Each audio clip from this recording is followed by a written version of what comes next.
హల్లెలూయా హల్లెలూయా హల్లెలూయా హల్లెలూయా స్తుతి మహిమ ఎల్లప్పుడు దేవునికి ఇచ్చెదము.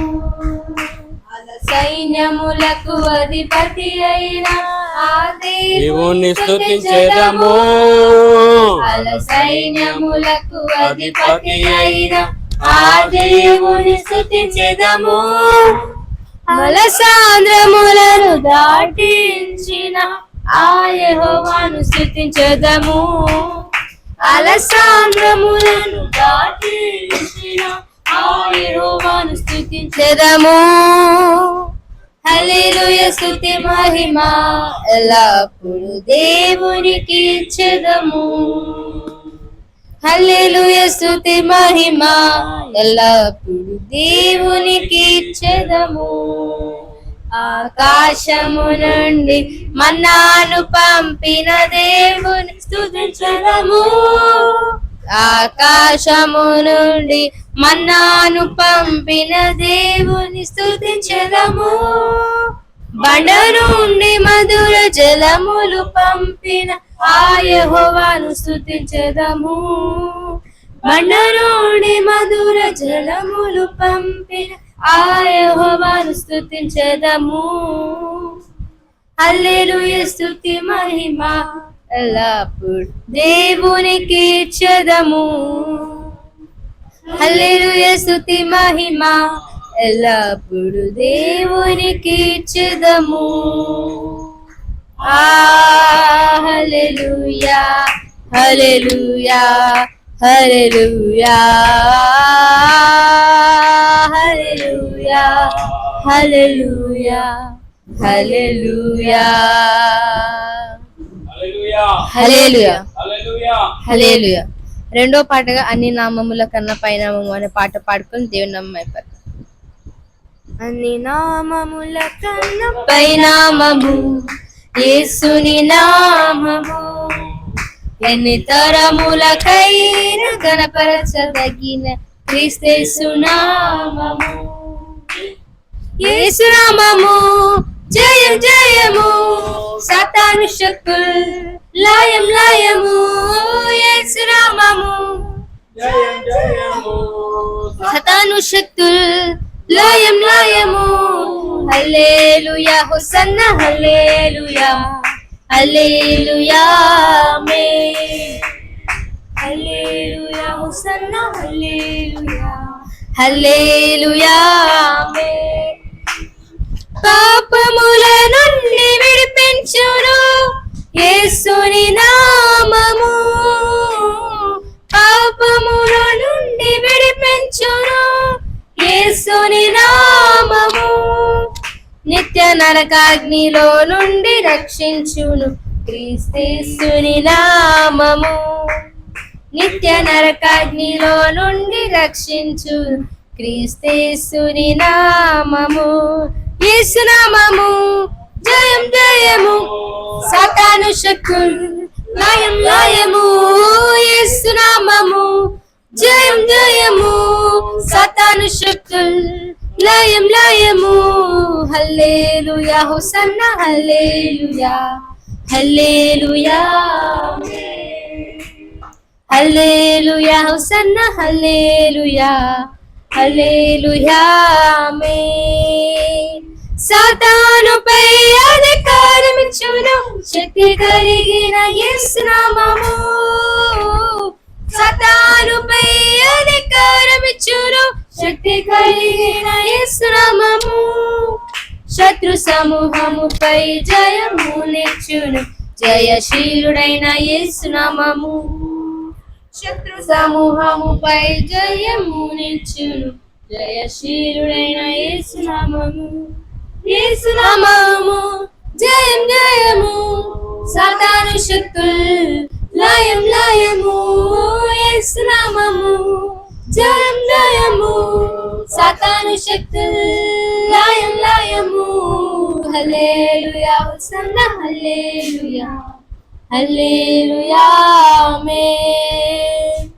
హల్లెలూయా హోసన్నా హల్లెలూయా హల్లెలూయా ఆమేన్.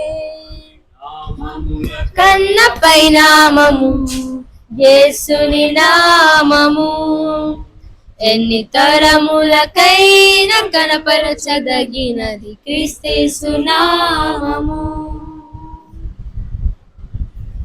హల్లెలూయా హల్లెలూయా. మూడో పాటగా నేను సాగేద యేసునితో అనే పాట పాడుకొని చేయను.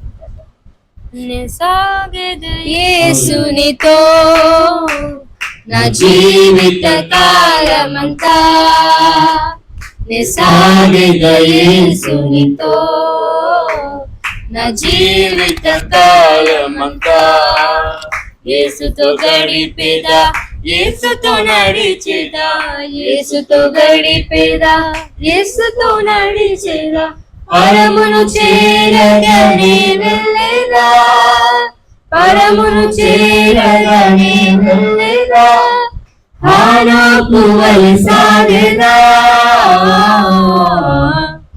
సాగేదా యేసునితో నా జీవిత కాలమంతా,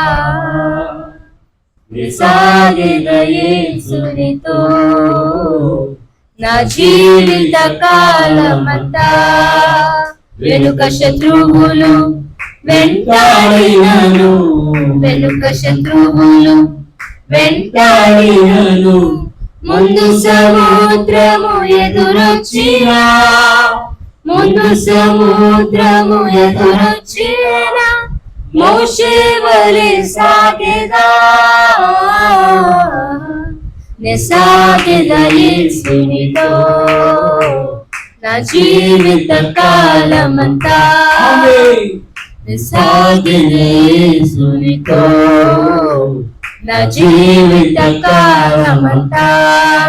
లోకపు శ్రమలు నన్నెదిరించిన, లోకపు శ్రమలు నన్నెదిరించిన, కఠినురాళ్లతో హింసించిన, కఠినురాళ్లతో హింసించిన, స్టెఫెను వలె సాగేదా, నే సాగేదా యేసునితో నా జీవిత కాలమంతా, నే సాగేదా యేసునితో నా జీవిత కాలమంతా. తల్లి మరచిన తండ్రి విడచిన, తల్లి మరచిన తండ్రి విడచిన, బంధువులే నన్ను వెలివేసిన, బంధువులే నన్ను వెలివేసిన, బలవంతునితో సాగేదా, నే సాగేదా యేసునితో నా జీవిత కాలమంతా, నే సాగేదా యేసునితో నా జీవిత కాలమంతా. బ్రతుకుట క్రీస్తే చావైన మేలు, బ్రతుకుట క్రీస్తే చావైన మేలు, క్రీస్తుకై హత సాక్షిగా మారినా, క్రీస్తుకై హత సాక్షిగా మారినా, పరులుగరి సాగేదా, నే సాగేదా యేసునితో నా జీవిత కాలమంతా, నే సాగేదా యేసునితో నా జీవిత కాలమంతా. యేసుతో గడిపేదా, యేసుతో నడిచేదా, యేసుతో గడిపేదా, యేసుతో నడిచేదా, పరమును చేరగనే వెళ్ళేదా, పరమును చేరగనే వెళ్ళేదా, ఆయనకు వలె సాగేదా, నే సాగేదా యేసునితో నా జీవిత కాలమంతా, నే సాగేదా యేసునితో నా జీవిత కాలమంతా. ప్రార్థన ఈరోజు జరుగుతున్న ఈ ఆరాధన ద్వారా దేవుడు మహిమ పొందినట్లు ప్రార్థనలో ముందుకు సాగుదాం. మన మధ్యలో ఉన్న సోదరు స్వప్న ఆ సంఘ సభ్యురాలు ముందుకు వచ్చి మన ప్రార్థనలు నడిపిస్తారు. Thank you, Jesus. Hallelujah. Hallelujah.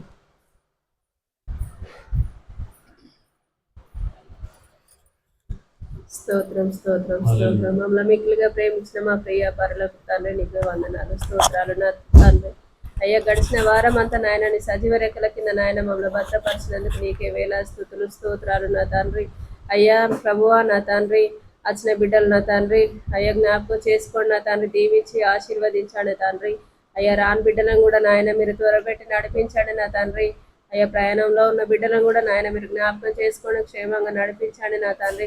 అయ్యా పాటల ద్వారా నాయన మీరే మహిమ పొందాలని మేము నమ్ముచున్నాం నా తండ్రి. గొప్ప దేవ, ఇంకా స్తుతి ఆరాధన ద్వారా మీరు మాతో నాయన మాట్లాడమని కోరుచున్నాం నా తండ్రి. గొప్ప దేవ నీకు వందనాలు స్తోత్రాలు నా తండ్రి.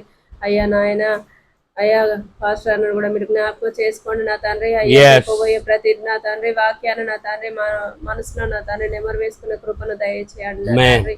అయ్యా వారం అంతా నాయన మా మనసులో నా తండ్రి, మా హృదయంలో నాయన భద్రపరుచుకునే కృపను దయచేయండి నా తండ్రి. ఇతరులకు నాయన అయ్యా సువార్త ప్రకటించే కృపను దయచేయండి నా తండ్రి. ఇంకా నేను నాయన ఇంకా బలంగా వాడుకోమని నా తండ్రి, ఇంకా అక్కను నా తండ్రి, ఆ కుటుంబాన్ని నా తండ్రి ఇంకా బలంగా మార్చమని నా తండ్రి. ఆ కుటుంబం చుట్టూ నాయన నీ కంచె నీ కాపుదల నా తండ్రి ఉంచమని నా తండ్రి. అన్న ప్రయాణంలో కూడా మీరే తోడు నీడగా ఉండి నా తండ్రి నడిపించమని నా తండ్రి. ఇంకా అనేకుల కోసం ప్రార్థించే దయచేయమని నా తండ్రి. అయ్యా ఈ చిన్న ప్రార్థన నా తండ్రి యేసు నామములో అడిగి వేడుకుంటున్నాను పరమ తండ్రి. ఆమేన్ ఆమేన్ ఆమేన్.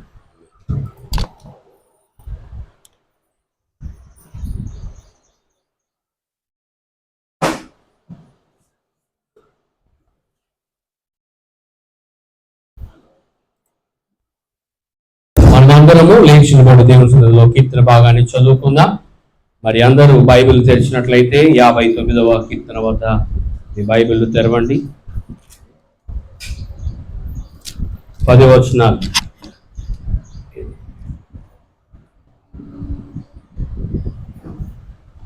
59వ కీర్తన మొదటి నుండి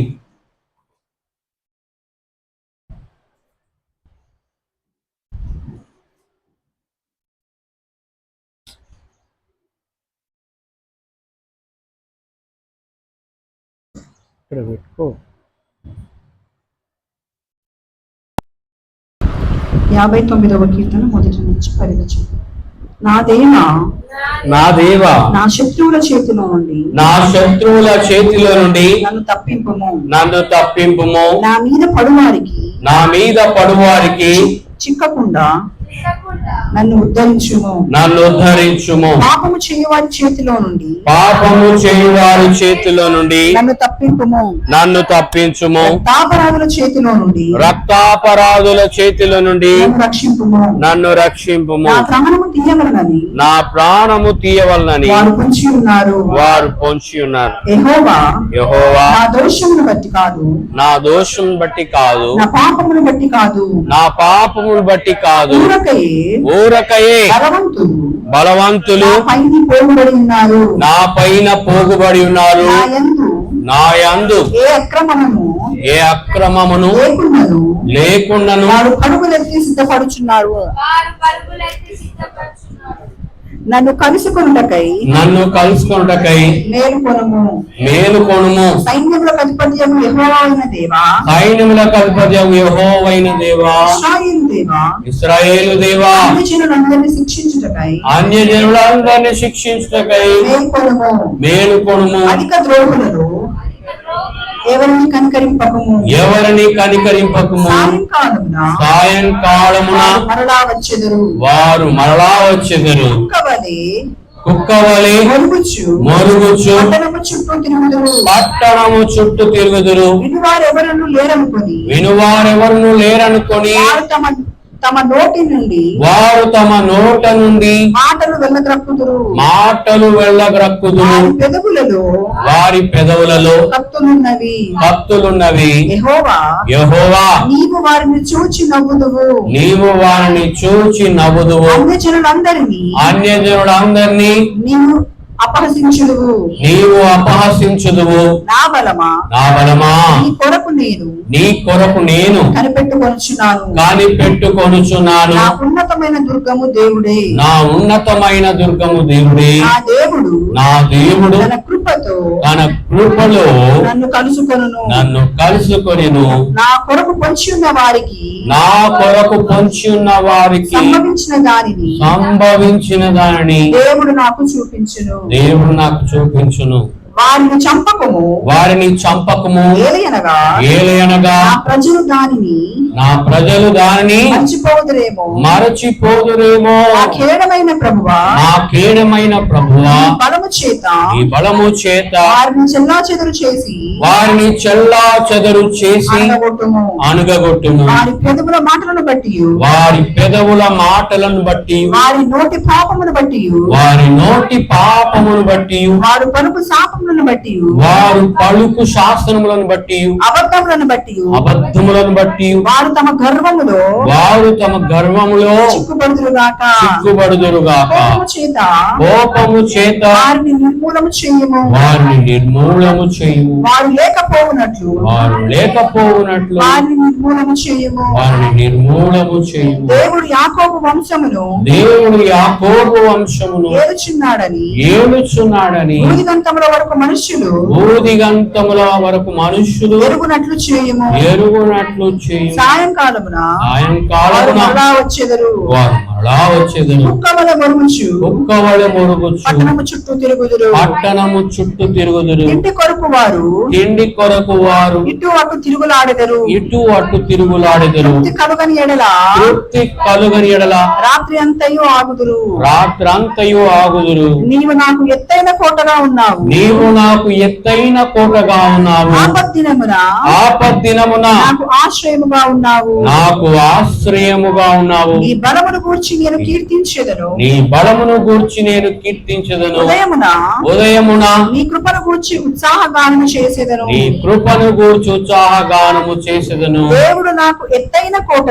దేవుడు నాకు ఎత్తైన కోటగాను కృపగల దేవుడుగాను ఉన్నాడు. నా బలమా నిన్నే కీర్తించెదను. దేవుని వాక్యం దీవించునుగాక. మనందరి వినికిడిలో ఈరోజు మనమందరం అలా నిలవబడగానే గడిచిన 2 వారాలు దేవుడు మనల్ని కాపాడాడు. ఈ దినము దేవుని సన్నిధిలో చేరి దేవుని మందిరంలో ఇలాగో దేవుని ఆరాధించే కృపను దేవుడు మనకి ఇచ్చాడు. నిజమే, దేవుని సన్నిధిలో మనమంతా కూడా ఆయన కృపలో మనల్ని కలుసుకున్న దేవుడు. ఆయన కృప కలిగిన దేవుడు. ఆయన కృపా కనికర సంపన్నుడు. కుంగిన వారిని లేవనెత్తువాడు, నలిగిన వారిని దృఢపరచువాడు. ఈరోజు దేవుని సన్నిధిని మనం అంతా చేరి ఉన్నాం. అయితే నీకు నాకు బలం మన సొంత బలం కాదు, మన దేవుడే మనకు బలము, మన దేవుడే మనకు ఆశ్రయం. ఎన్నో ఆపదల నుండి, ఎన్నో కష్టాల నుండి దేవుడు మనల్ని విడిపించాడు. చూసారా, గడిచిన దినాలన్నిటిలో కూడా దేవుడు ఎంతో భయంకరమైన ఎండల్లో మనం ఉన్నప్పుడు దేవుడు చలనైన మేఘాలను ఇచ్చి చక్కటి వర్షాన్ని నిన్నటి దినమందు మనకి ఇచ్చాడు. సో తెలంగాణ రాష్ట్రాన్ని అంతటినీ కూడా దేవుడు కనికరిస్తూ ఉన్నాడు. మన వరంగల్ జిల్లాను కూడా దేవుడు కనికరిస్తున్నాడు. సో మన ప్రార్థనలు విని దేవుడు గొప్ప కార్యాలు చేస్తున్నందుకై నిజంగా ఆయన మన ఎడల ఆశ్చర్య కార్యాలు చేసిన దేవుడు కనుక ఆయనకు మనం ఏమి ఇచ్చిన రుణాన్ని తీర్చుకోలేం. ఈ చల్లటి వాతావరణాన్ని దేవుడు మనకిచ్చాడు, చక్కటి ఆరోగ్యాన్ని ఇచ్చాడు, బలాన్ని ఇచ్చాడు, శక్తిని ఇచ్చాడు. కాబట్టి నీవేమై ఉన్నావో ఆ పరిస్థితిని చూడకు, నీ పట్ల దేవుడు ఏమై ఉన్నాడో దాన్ని చూడు. ఆయన కనికరం, ఆయన కృప కలిగిన దేవుడు, ఆయన బలవంతుడు, ఆయన ఆశ్చర్యకరుడు, ఆయన గొప్ప కార్యాలు నా ఎడల చేసిన దేవుడు కనుక నీవు నేను మౌనంగా ఉంటే ప్రయోజనం లేదు. మనం ఎలుగెత్తి ఆయన స్తుతిద్దాం. మనము నాతో కూడి యెహోవాను గనపరచుడి, మనం ఏకముగా కూడి మనం దేవుని నామాన్ని గొప్ప చేద్దాం. బలమైన దేవుడవు ఆమె, బలవంతుడవు నీవు. పాటలు పాడుతున్నారు అందరూ ఆమె. బలవంతుడవు నీవు, శూన్యములో సమస్తమును, నిరాకారములో ఆకారము, శూన్యములో సమస్తమును, నిరాకారములో ఆకారము, తృతీయించినావు నీవు, సర్వ సృష్టికర్తవు నీవు, సృజించినావు నీవు, సర్వ సృష్టికర్తవు నీవు. హల్లెలూయా హల్లెలూయా హల్లెలూయా హల్లెలూయా హల్లెలూయా హల్లెలూయా హల్లెలూయా హల్లెలూయా హల్లెలూయా హల్లెలూయా హోసన్నా హల్లెలూయా హల్లెలూయా ఆమేన్ హల్లెలూయా హల్లెలూయా హోసన్నా హల్లెలూయా హల్లెలూయా. యేసు యేసు యేసు ఎంత మధురం నీ నామం, క్రీస్తు క్రీస్తు క్రీస్తు ఎంత బలమైనది నీ నామం.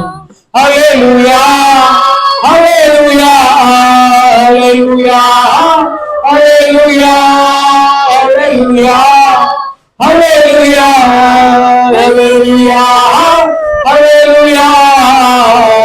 యేసు యేసు యేసు ఎంత మధురం నీ నామం, క్రీస్తు క్రీస్తు క్రీస్తు ఎంత బలమైనది నీ నామం.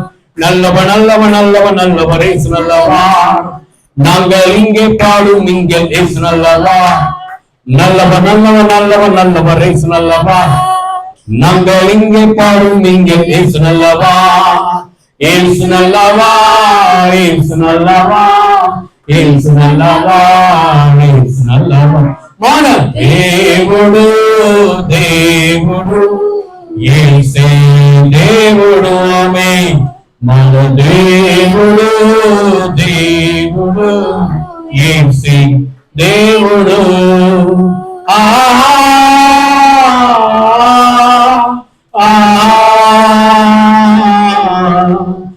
హల్లెలూయా హల్లెలూయా హల్లెలూయా హల్లెలూయా హల్లెలూయా హల్లెలూయా హల్లెలూయా హల్లెలూయా. సృష్టికి శిల్పకారుడు, జగతికి ఆది పురుషుడు ఆమేన్. సృష్టికి శిల్పకారుడు, జగతికి ఆది పురుషుడు మన దేవుడు దేవుడు యేసే దేవుడు ఆమేన్. మన దేవుడు దేవుడు యేసే దేవుడు.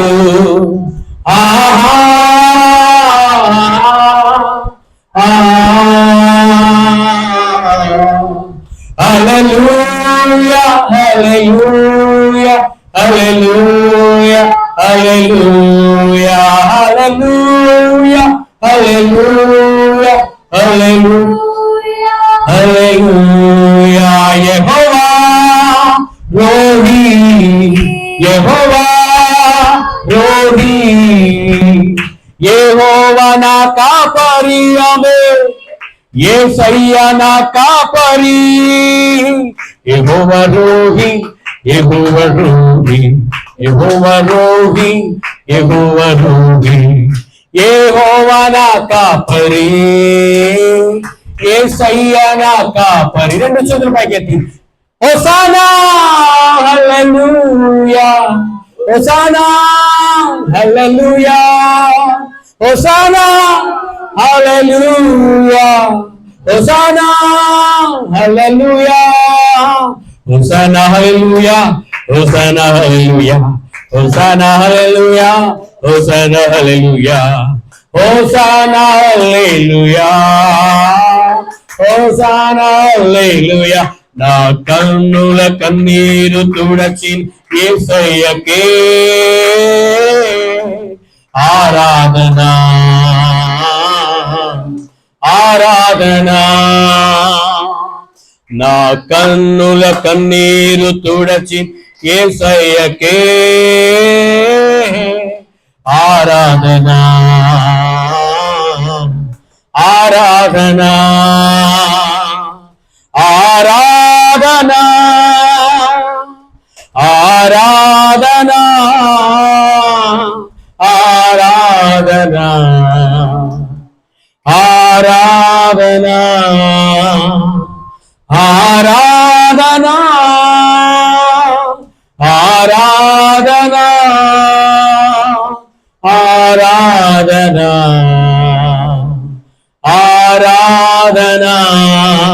తన రక్తములో నన్ను కడిగి యేసయ్యకే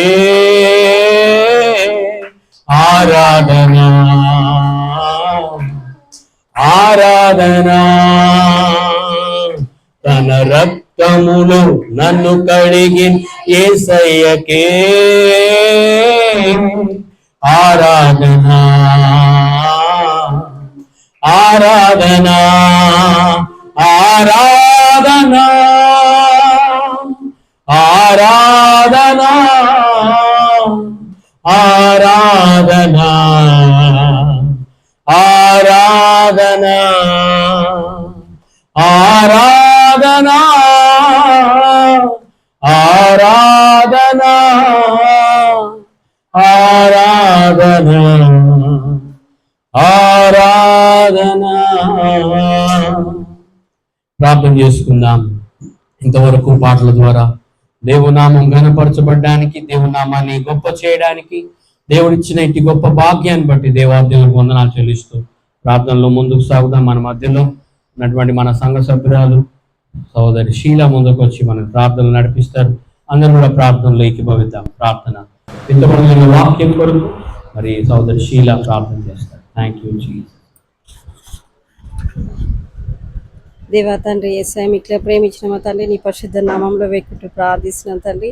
దేవా మమ్మల్ని గత వారం నుంచి ఈ వారం వరకు తండ్రి మీ సజీవ రెక్కల కింద మమ్మల్ని భద్రపరచడానికి వందనాలు తండ్రి.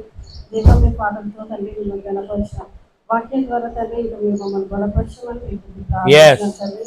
దేవా ఇంక ఎవరైతే బిడ్డల మార్గంలో ఉన్నారో తండ్రి ఆ బిడ్డలతో రమ్మని వేకుంటూ ప్రార్థిస్తున్నాం తండ్రి. దేవా అదే రీతిగా తండ్రి ఒక్క బిడ్డని తండ్రి మీరు ముట్టండి తండ్రి. దేవా వాళ్ళ ప్రతి అవసరాన్ని ప్రతి అక్కలని తీర్చమని వేకుంటూ ప్రార్థిస్తున్నాం తండ్రి. దేవా ఎవరైతే అనారోగ్యంతో ఉన్నారో ఆ బిడ్డలకు మీరు ముట్టండి తండ్రి. ఆ బిడ్డలకు మీరు స్వస్థపరచమని వేకుంటూ ప్రార్థిస్తున్నాం తండ్రి. దేవా ఇక్కడికి వచ్చిన ప్రతి ఒక్క బిడ్డతో మీరు మాట్లాడండి తండ్రి. వాక్యం ద్వారా ఇంకా మీరు మమ్మల్ని బలపరచమని వేకుంటూ ప్రార్థిస్తున్నాం తండ్రి. దేవా మేము ఇలా ఉంటున్నామంటే కేవలం మీ కృప మీ దీవెన తండ్రి. దేవా అది మేము మర్చిపోకుండా తండ్రి మీలో విశ్వాసంగా ఎదిగే కృపను మాకు ప్రతి బిడ్డకి దయచేయమని వేకుంటూ ప్రార్థిస్తున్నాం తండ్రి. మా సంఘానికి మీరు దీవించి ఆశీర్వదించండి తండ్రి. సంఘంలో కావాల్సిన అవసరం మీరు తీర్చమని వేకుంటూ ప్రార్థిస్తున్నాం తండ్రి. దేవా సంఘంలో ఉన్న ప్రతి ఒక్క కుటుంబాలను కూడా మీరు ఇంకా బలపరిచి ఆశీర్వదించమని పరిశుద్ధమైన యేసుక్రీస్తు నామములో వేకుంటూ ప్రార్థిస్తున్నాం తండ్రి. ఆమేన్ ఆమేన్ ఆమేన్. దేవుని పరిశుద్ధ నామ స్తోత్రములో కూడి వచ్చిన మీ అందరికీ ప్రభువైన యేసుక్రీస్తు నామములో శుభాలు తెలియజేస్తున్నాను. ఈరోజు ఆదివారము మనందరికీ తెలుసు. చాలా మంది పిల్లలు మరి ఆదివారం రాగానే దేవుని సన్నిధిలో వేగిరమే పరిగెత్తుకొని వస్తున్నారు. వేగిరమే పరిగెత్తుకొని వచ్చిన సంఘ బిడ్డలందరినీ బట్టి మరి అభినందిస్తున్నాను. దేవుడు మిమ్మును మీ కుటుంబాలను దీవించునుగాక. ఈరోజు బ్రదర్ జేమ్స్ గారు కూడా మనతో దేవుని సన్నిధిలో ఆరాధనలో పాల్గొంటున్నారు. వారిని వారి కుటుంబాన్ని దేవుడు దీవించునుగాక. అలాగే మరి దేవుని సన్నిధిలో మరి లైవ్ లో వీక్షిస్తున్న బిడ్డలకు కూడా ప్రత్యేకమైనటువంటి ఆదివారపు శుభాలు మీకు తెలియజేస్తూ ఉన్నాను. మరి ఈరోజు దేవుని వాక్యం 59వ కీర్తన తెరిచినట్లయితే గడిచిన వారం 58వ కీర్తన మనం ధ్యానం చేశాం. అధిపతులకు ఉన్న నీతి, దేవునికి ఉన్న దేవుని బిడ్డలమైన మనకున్న నీతి ఏంటో పోయిన వారం మనము ధ్యానం చేశాం. మరి దేవుడు తీర్పు తీర్చే దేవుడు అని మరి దేవుని వాక్యంలో మనం గడిచిన వారాల్లో మనము చూసాం. దేవుడు ప్రతిదండించే దేవుడు అని కూడా చూసాం. ఈరోజు మరి అల్ తష్హేత్ అనే రాగం మీద భక్తుడైన దావీదు మరో కీర్తన రాశాడు. మరి ఇక్కడ మనం చూసినట్లయితే మరి దావీదును చంపుటకు సౌలు పంపిన వారు మరి ఇంటి వద్ద పొంచి ఉన్నప్పుడు అతడు రచించిన అనుపద గీతం అని ఇక్కడ మనం చూస్తున్నాం. సౌలు ఒక రాజు. మరి ఇశ్రాయేలుకు మొదటి రాజు ఎవరంటే he was known as a Saul. He was the first king of the Israelites. ఆయన మొదటి రాజుగా మనం చూస్తున్నాం. చూడండి, దేవుని వాక్యంలో మనం చూసినట్లయితే 59వ కీర్తనలో దేవుని మీద ఆధారపడిన భక్తుని జీవితం ఎలా ఉంటుందో ఈ కీర్తనలో మనం చూస్తాం. మొదటి వచనం, నా దేవా నా దేవా నా శత్రువుల చేతిలో నుండి నా శత్రువుల చేతిలో నుండి నన్ను తప్పింపుము. దేవుడు తప్పించే దేవుడు. దేవుడు తప్పించే దేవుడు. మన దేవుడు తప్పించే దేవుడు. మన దేవుడు తప్పించే దేవుడు. కాబట్టి ఇక్కడ మనం చూసినట్లయితే నా దేవ శత్రువుల చేతిలో నుండి నన్ను తప్పించుము అంటున్నాడు. శత్రువుల చేతిలో నుండి. ఇక్కడ సౌలు ఒక విధంగా శత్రువుగా మారాడు. సౌలు పంపిన సేవకులు కూడా శత్రువులుగానే ఉన్నారు. సౌలు క్రింద ఉన్న సైనికులు శత్రువులుగానే ఉన్నారు. ఒకరిని పట్టుకోవడానికి ఎంతో మంది వెంబడిస్తున్నారు.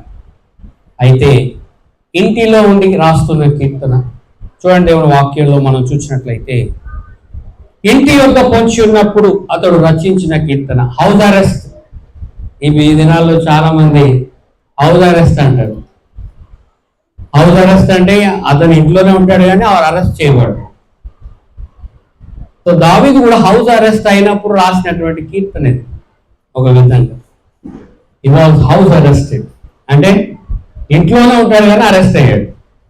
నో రెస్ట్, అరెస్ట్ లేదు. చాలా చక్కటి కీర్తన. ఈ కీర్తనలో భక్తుని యొక్క జీవితం ఎలా ఉందంటే ప్రార్థనతో ముడిపడి ఉంది. అందుకే నేను దినమునకు 7 మార్లు స్తుతించుచున్నాను, నేను నిన్ను ప్రార్థించుచున్నానని భక్తుడు ఊరికేనే రాయలేదు, కానీ ప్రతి విషయంలో ప్రార్థన చేసిన భక్తుడు బైబిల్ గ్రంథంలో ఎక్కువగా దావీదును చూస్తాం.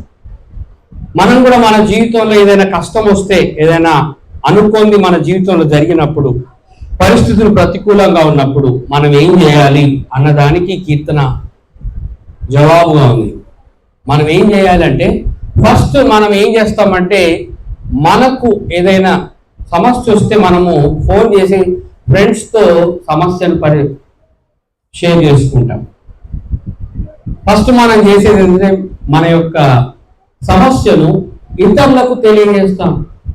ఇంకా ఎక్కువగా మనం బాగా లోతుగా వెళ్తే బంధువులతో షేర్ చేస్తారు కొంతమంది సమస్యల్ని, ఆప్తులతో షేర్ చేసుకుంటారు కొంతమంది సమస్యల్ని, తోడబుట్టిన వారితో షేర్ చేసుకుంటారు. కానీ భక్తుడైన దావీదుకు 7 అన్నయ్యలు ఉన్నారు. ఎంతమంది అన్నయ్యలు? 7 అన్నయ్యలు ఉన్నారు. ఇక్కడ నేను 5 అని చూపిస్తున్నాను, 5 కాదు, 7 అన్నయ్యలు.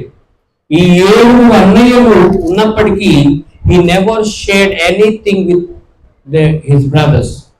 ఆయన యొక్క సిబ్లింగ్స్ తో ఎంత మాత్రం కూడా షేర్ చేసుకోలేదు. He never shared the problem with his father Jesse. ఆయన యొక్క తండ్రి యెషైతో ఎంత మాత్రం కూడా షేర్ చేసుకోలేదు. కాబట్టి ఆయన ఎవరితో షేర్ చేసుకుంటున్నాడంటే the first he is sharing the problem with God.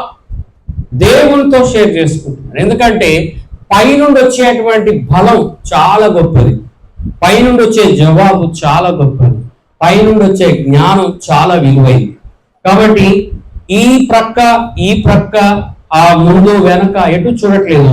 Is looking upward. ఆయన పై వైపు చూస్తున్నాడు.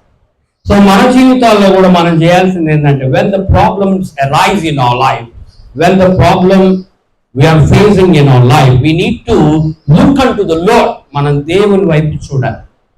అందుకే సిలువలో వేలాడుతున్న యేసయ్యను కూడా మనం చూసినట్లయితే ఫస్ట్ దేవుణ్ణి అనగా ఆ దేవుని కుమారుడైన యేసయ్యను వాళ్ళు ఏమంటున్నారంటే నువ్వు నిజంగా దేవుని కుమారుడు అయితే నిన్ను నీవు రక్షించుకొని మమ్మల్ని కూడా రక్షించు అన్నప్పుడు ఫస్ట్ యేసు ప్రభు తన ప్రాబ్లమ్ను సిలువ క్రింద ఉన్న తల్లితో అంటలేడు. అమ్మా చూడమ్మ ఎట్లా అంటున్నారు నన్ను అని.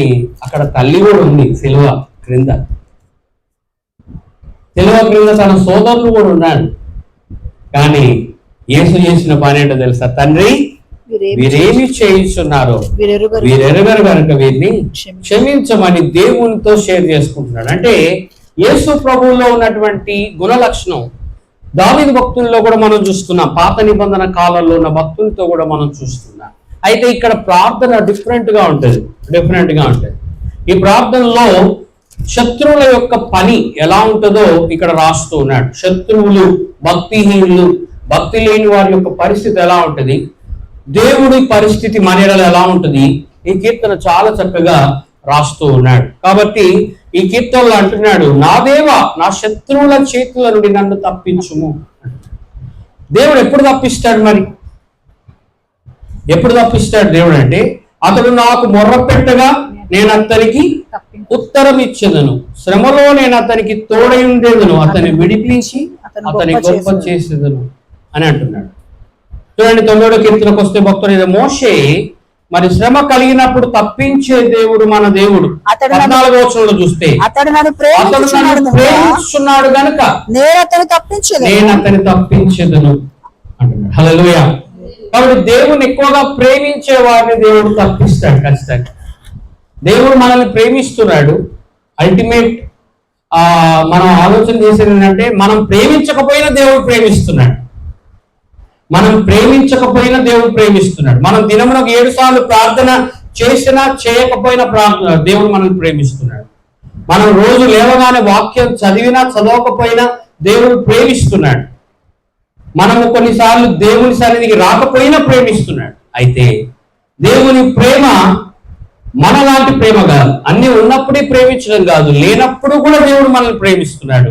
అయితే దేవుడు నీవు ప్రేమిస్తే, నీకేదైనా ఆపద వస్తే, నీకేదైనా కష్టం వస్తే ఆయన నిన్ను తప్పించి దేవుడుగా ఉన్నాడు. హల్లెలూయా.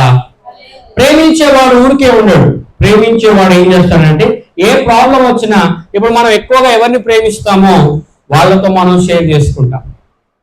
ఉదాహరణకి ఇందాక నేను చెప్పాను, ప్రాబ్లం వచ్చినప్పుడు ఫస్ట్ దేవుని కూడా షేర్ చేసుకోలేనివి క్లోజ్ ఫ్రెండ్స్ కి షేర్ చేసుకుంటారు కొంతమంది. ఫస్ట్ దేవునితో మాట్లాడరు గారు ఎవరితో షేర్ చేసుకుంటారు? క్లోజ్ ఫ్రెండ్స్ తో షేర్ చేసుకుంటారు. కానీ దేవుడు అంటున్నాడు, అతడు నన్ను ప్రేమించి ఒకవేళ దేవుని నిజమైన స్నేహితుడిగా నీ జీవితంలో పెట్టుకోగలిగితే, whenever you are sharing something with God, definitely God will give you the extra energy to escape that problem. ఆ యొక్క ప్రాబ్లం నుండి బయటపడడానికి, ఆ ప్రాబ్లం నుండి తప్పించుకోవడానికి దేవుడు చక్కటి మార్గాన్ని దేవుడు నీకు ఇస్తాడు. హల్లెలూయా. నీకు చూపిస్తాడు. కాబట్టి దేవుడు తప్పించే దేవుడు. దేవుడు తప్పించే దేవుడు. దేవుడు తప్పించే దేవుడు. ఎప్పుడు తప్పిస్తాడు? నువ్వు ప్రేమిస్తే తప్పిస్తాడు. The conditions are applied. కొన్నిసార్లు మనం ఏదైనా వస్తువు కొంటే దాని క్రింద బిల్లులో మీరు ఎప్పుడైనా చూస్తే క్రింద ఏమంటారంటే కండిషన్స్ ఆర్ అప్లైడ్ అంటారు. అంటే దాన్ని తెలుగులో చెప్పాలంటే షరతులు వర్తిస్తాయి. హల్లెలూయా. అయితే దేవుని ప్రేమ షరతులు లేని ప్రేమ. కానీ నీవు బేషరతుగా దేవుని ప్రేమించడం మొదలు పెట్టినట్లయితే definitely God will give you the extra energy, extra power to escape that problem, to escape from that problem. ఆ యొక్క ప్రాబ్లం నుండి, ఆ యొక్క సమస్య నుండి నీవు ఎస్కేప్ అయ్యే విధంగా. ఎస్కేప్ అవడం అంటే తప్పించుకోవడం. ఎస్కేప్ అవడం అంటే తప్పించుకోవడం, తప్పించుకోబడడం, తప్పించబడడం అనేది కావాలి. ఈ దినాల్లో చాలా మంది సమస్యలు ఇరుక్కుపోయేవారు ఎక్కువ ఉన్నారు, తప్పించుకోలేని పరిస్థితిలో చాలా మంది ఉన్నారు. హల్లెలూయా. హల్లెలూయా. కాబట్టి తప్పించబడాలి. నీవు నీ జీవితంలో ప్రాబ్లమ్స్ నుండి తప్పించబడాలి. నీ జీవితంలో ఎలాంటి ప్రాబ్లమ్స్ రాకుండా ఉండాలంటే first the foremost thing is you need to love the lord. నీవు దేవుని ప్రేమించాలి. బైబిల్లో మొట్టమొదటి ఆజ్ఞ ఏంటి చెప్పండి? బైబిల్లో మొట్టమొదటి ఆజ్ఞ ఏంటి చెప్పండి? చాలా మంది మొట్టమొదటి ఆజ్ఞ విషయంలోనే అసలు నెరవేర్చకుండా ఉంటారు. నీవు నీ దేవుడైన యెహోవాను నీ పూర్ణ హృదయంతోనూ నీ పూర్ణాత్మతోనూ నీవు ప్రేమించవలెను అన్నదే మొదటి ఆజ్ఞ, ప్రథమమైన ఆజ్ఞ. ఆ ప్రథమమైన ఆజ్ఞని మనము చేయలేకపోయినప్పుడు దేవుడు మనల్ని ఎలా తప్పిస్తాడు? Most of the people the first primary command they are not fulfilling in their life and they are having so many problems in their life. చాలా మంది వారి జీవితాల్లో చాలా రకాలైనటువంటి సమస్యలు ఈ దినాలు ఎదుర్కోవడానికి గల కారణం ఏంటంటే, మొదటిగా వారు దేవుని ప్రేమించలేని పరిస్థితి ఉంది. దేవుని ప్రేమించకుండా ఉన్నారు. హల్లెలూయా. వాడు దేవుని ప్రేమించే బిడ్డల్ని దేవుడు ఏం చేస్తా అంటున్నాడు? తప్పిస్తా అంటున్నాడు. హల్లెలూయా. గట్టిగా చెప్పండి. అందరు ఇక్కడే ఉన్నారా? దేవుడు ప్రేమించేవాడిని దేవుడు ఏం చేస్తా అంటున్నాడు? అతను నన్ను ప్రేమించున్నాడు కనుక నేను అతని తప్పించలేను. ప్రేమించేవాడు ఏం చేస్తాడంటే 9వ కీర్తనలో మనం చూసినట్లయితే ప్రేమించేవాడు దేవుని నామమును ఎరిగి ఖచ్చితంగా ప్రార్థన చేస్తాడు. హల్లెలూయా. దేవుని ప్రేమించేవాడు డెఫినెట్లీ ప్రార్థన చేస్తాడు, ఎక్కువగా ప్రార్థన చేస్తాడు. మన డైలింగ్ నెంబర్ 33:3 ఏమనుంది? 33:3 అంటే 333 మన డైలింగ్ నెంబర్. అంటే నాకు మొర్రపెట్టుము, నేను నీకు ఉత్తరం ఇచ్చేదను, నీవు గ్రహింపలేని గొప్ప సంగతులను. మన డైలింగ్ నెంబరే గుర్తుండదు చాలా మంది. మన డైలింగ్ నెంబర్ ఏంటి? 33:3. అంటే ఫోన్ తీసి 33:3 కొట్టకండి, అట్లా కాదు. ఆ ఫోన్ లో కొట్టమని అనట్లేదు. మనకు సమస్య వస్తే ఫస్ట్ మోకాళ్ళ మీద ఉండి దేవునికి ప్రార్థన చేయాలి. హల్లెలూయా. First you need to kneel down in the presence of God and you need to pray unto God, then you will be free from that problem. నీవు ఖచ్చితంగా ఆ యొక్క ప్రాబ్లమ్స్ నుండి బయటపడతావు. అది దేవుడు మనకిచ్చినటువంటి గొప్ప ఆధిక్యత. కాబట్టి 9వ కీర్తనలో దేవుని ప్రేమించేవాడు ప్రార్థన చేస్తాడు. దేవుని ప్రేమించేవాడు దేవుని నామములో ఉన్న శక్తిని తెలుసుకుంటాడు. దేవుని ప్రేమించేవాడు దేవుని నామమును ఎరిగి ప్రార్థన చేస్తాడు. ఆ నామమును ఎరగడం అంటే ప్రార్థన చేయడం. అతను నా నామమును ఎరిగిన వాడు గనుక నేను అతని ఘనపరచెదను అంటూ క్రింది వచనాలు అతను నాకు మొర్రపెట్టాడు. దేవుని నామాన్ని ఎరిగిన వాడు కామ్గా ఇంట్లో కూర్చోడు. ప్రార్థన ఉందని చెప్పి వాళ్ళు చేసుకుంటానులే, నేను చూస్తానులే అని కాదు. నీవు కామ్గా ఉండవు కానీ you need to intercede. You need to have the interceding prayer in your life. విజ్ఞాపన ప్రార్థన నీవు చేస్తావు. You will intercede. నీవు విజ్ఞాపన ప్రార్థన చేస్తావు. ఎప్పుడైతే విజ్ఞాపన ప్రార్థన చేస్తావో దానిలో గొప్ప శక్తి, గొప్ప బలము ఉంది. చూడండి, యాకోబు పత్రికకు వెళితే విజ్ఞాపన, నీతిమంతుని విజ్ఞాపన అది ఎలాంటిదంటే ఆ సమస్యల నుండి నిన్ను బహు బలముగా బయటకు తీసుకొని వచ్చేంత గొప్ప విజ్ఞాపన నీతిమంతుని విజ్ఞాపన. కాబట్టి ఈ రోజు యాకోబు పత్రికలో ఉన్న మాటలను నేను మీకు చూపించాలని ఇష్టపడుతూ ఉన్నాను. హల్లెలూయా, హల్లెలూయా. కాబట్టి దేవుని సన్నిధిలో విజ్ఞాపన చేసే బిడ్డలుగా నీవు ఉన్నావా? ప్రార్థన చేసుకొని చాలించుకుంటున్నావా? ప్రార్థన చేయడం ఒక ఎత్తు అయితే విజ్ఞాపన చేయడం నీ జీవితంలో అలవర్చుకోకపోతే better to have a habit of interceding life, interceding prayer in your life. నీ జీవితంలో ఇంటర్సీడింగ్ ఎక్స్పీరియన్స్ రావాలి. చాలా మంది ప్రార్థనతోనే సరిపెట్టుకుంటారు. No, you need to come to the next level of interceding. నీవు విజ్ఞాపన చేసే అనుభవంలోనికి రావాలి. చూడండి, యాకోబు పత్రిక 5వ అధ్యాయంలోకి వెళితే మొదటి 15వ వచనంలో ప్రార్థన గురించి చెప్తాడు, 16వ వచనంలో విజ్ఞాపన గురించి చెప్తాడు. హల్లెలూయా. తర్వాత 15వ వచనం నుండి విశ్వాస సహితమైన ప్రార్థన ఆ రోగిని స్వస్థపరచును. ప్రార్థనలో కూడా విశ్వాస సహితమైన ప్రార్థన అంటున్నాడు. ప్రార్థన చేస్తారు చాలా మంది. ఎలాగో ప్రార్థన చేస్తారంటే ఈ సమస్య నుండి విడిపిస్తారో లేదో నేనైతే ప్రార్థన చేస్తానంటారు. కాదు, 100% ఈ సమస్య నుండి నేను బయటపడతాను అని నమ్మి ప్రార్థన చేయాలి. అది విశ్వాసం అంటే. హల్లెలూయా. నేను 99% నమ్ముతున్నాను, 1% నేను నమ్మట్లేదంటే that is not a faith at all. అది విశ్వాసంగా, అది కూడా అల్ప విశ్వాసమే. హల్లెలూయా. బైబిల్ గ్రంథంలో విశ్వాసం ఉంది, అవిశ్వాసం ఉంది, తర్వాత అల్ప విశ్వాసం ఉంది, అధిక విశ్వాసం కూడా ఉంది, గొప్ప విశ్వాసం కూడా బైబిల్లో రాయబడింది. హల్లెలూయా. విశ్వాసంలో చాలా రకాలు ఉన్నాయి. అల్ప విశ్వాసం కూడా ఉంది, తర్వాత అవిశ్వాసం ఉంది. ఈ అల్ప విశ్వాసం, అవిశ్వాసం ఈ రెండు కూడా దేవుని సన్నిధిలో పనిచేయవు ప్రార్థనలో. కానీ గొప్ప విశ్వాసం నీలో ఉండాలంటే 100% దేవుని మీదే భారం వేసి ప్రార్థన చేయాలి. అది విశ్వాస సహితమైన ప్రార్థన. అంటే విశ్వాసం కలిగి ఉండి చేసే ప్రార్థన రోగిని స్వస్థపరచును, ప్రభు అతని లేపును, అతడు పాపములు చేసిన వారైతే పాప క్షమాపణ నందు. ఈ రోజు ఇక్కడ కూర్చున్న వారిలో ఇంకెవరైనా పాప క్షమాపణ పొందకపోతే దేవుడు నేను బాగు చేసిన తర్వాత definitely you need to confess your sins before God. Otherwise you are a sinner. మనం పాపులమే, ఏ భేదము లేదు, అందరిలో పాపం చేసి దేవుడు అనుగ్రహించే మహిమను పొందలేకపోతున్నా. కాబట్టి దేవుడు స్వస్థపరిచే దేవుడే, లేపే దేవుడే, బాగు చేసే దేవుడే. కానీ ఆ తర్వాత నువ్వు పాపాలు ఒప్పుకున్నావా? దేవుని సన్నిధిలో పాపాలు ఒప్పుకొని ఆ పాపాన్ని చేయకుండా జాగ్రత్త పడుతున్నావా? దేవుడు ఈ రోజు మనతో మాట్లాడుతున్నాడు. హల్లెలూయా. ప్రార్థనలో కూడా విశ్వాస సహితమైన ప్రార్థన, ఆ ప్రార్థన ద్వారా గొప్ప స్వస్థత, ఆ గొప్ప స్వస్థత ద్వారా మనం లేచి నిలబడతాం, నడుస్తాం, దేవుని కొరకు బాగుపడతాం. ఎట్ ద సేమ్ టైం పాప క్షమాపణ పొందడం కూడా మన బాధ్యతే. ఇక్కడ ఇంకెవరైతే పాప క్షమాపణ దేవుని సన్నిధిలో అడగలేదో, definitely better to ask in his presence, better to ask the forgiveness.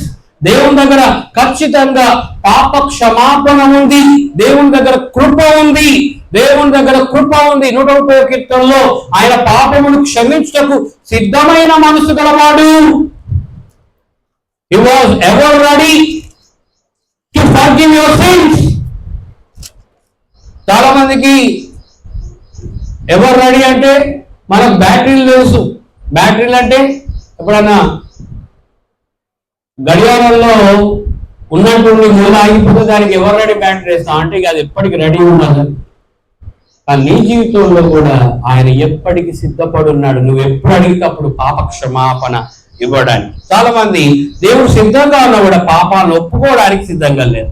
That's what we are finding now it is. నేను ఎందుకు పాపాలు ఒప్పుకోవాలంటే మన పాపములు మనమే ఒప్పుకుంటే ఆయన నమ్మదగిన వాడు. హల్లెలూయా. ఎవరు నమ్మదగిన వాడు? దేవుడు నమ్మదగిన వాడు. కాబట్టి 130వ కీర్తన, మనము దోషములను కప్పుకుంటే ప్రయోజనం లేదు, కానీ నా దోషం నేను కప్పుకొనక అది నీ ఎదుట ఒప్పుకొంటిని అంటాడు. హల్లెలూయా.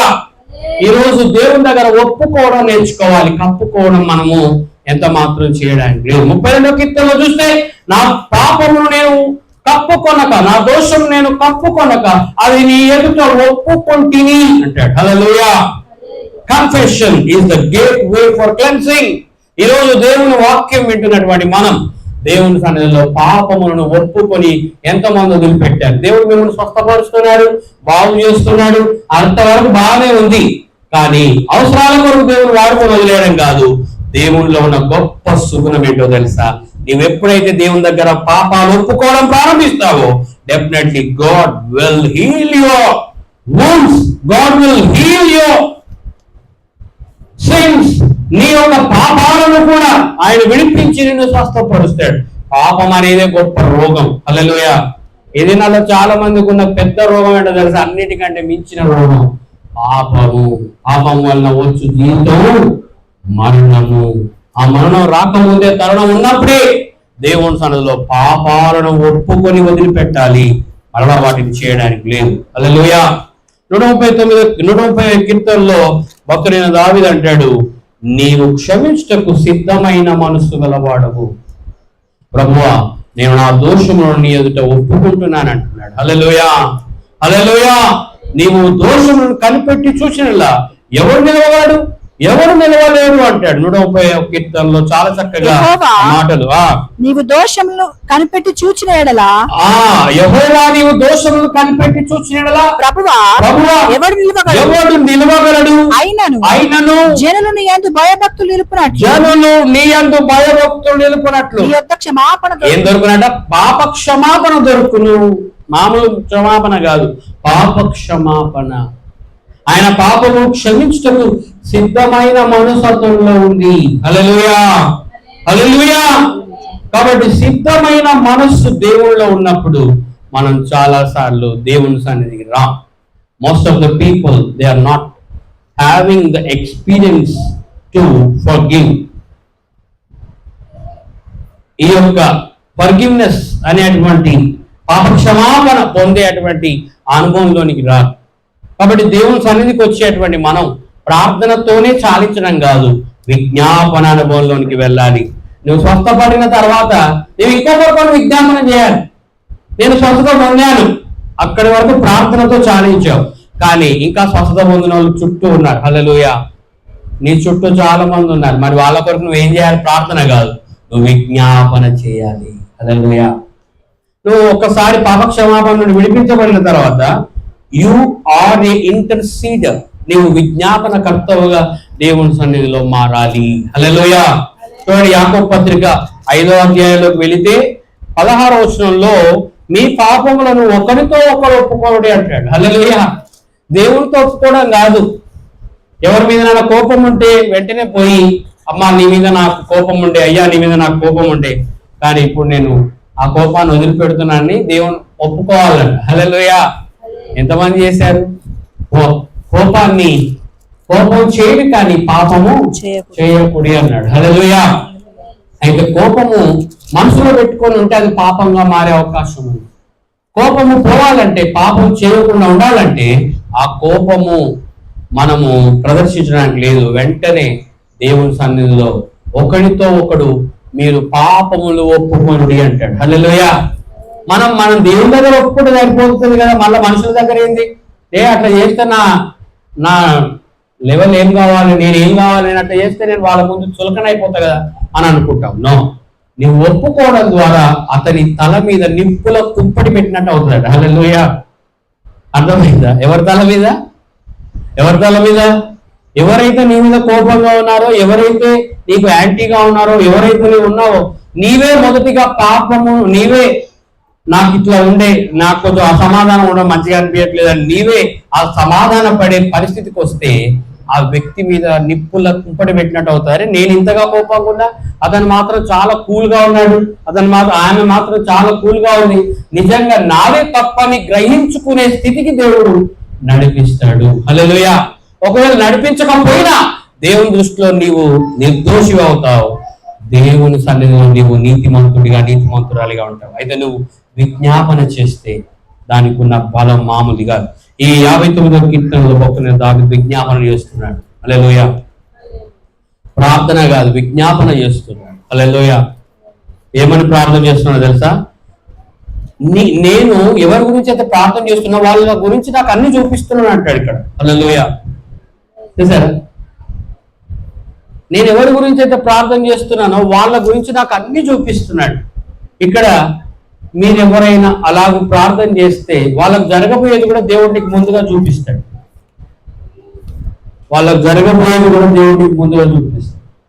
చూడండి, ఆ మాటలు నేను మీకు చూపిస్తాను. విజ్ఞాపనకున్న శక్తి అది. హల్లెలూయా. 59వ కీర్తనకు వెళ్దాం.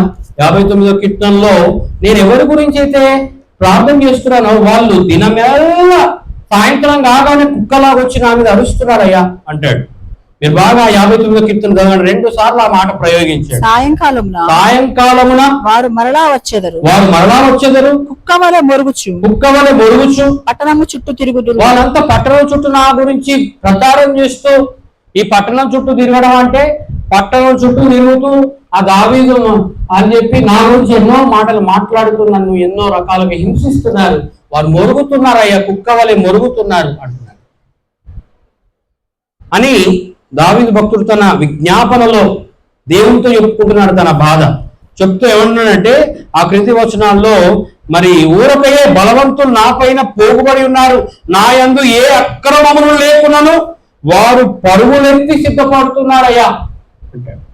59వ కీర్తన 4వ వచనంలో, యెహోవా నా దోషమును బట్టి కాదు, నా పాపమును బట్టి కాదు, ఊరకయే బలవంతులు నా మీద పోగుబడి ఉన్నారంట. హల్లెలూయా. నిజంగా దావీదులో ఏ పాపం లేదు, ఏ దోషం లేదు, దేవుని హృదయానుసారిగా జీవిస్తున్నా అతని మీద బురద జల్లే కార్యక్రమాలు, ఇది నాలో కూడా బురద జల్లే కార్యక్రమాలు చాలా ఉన్నాయి.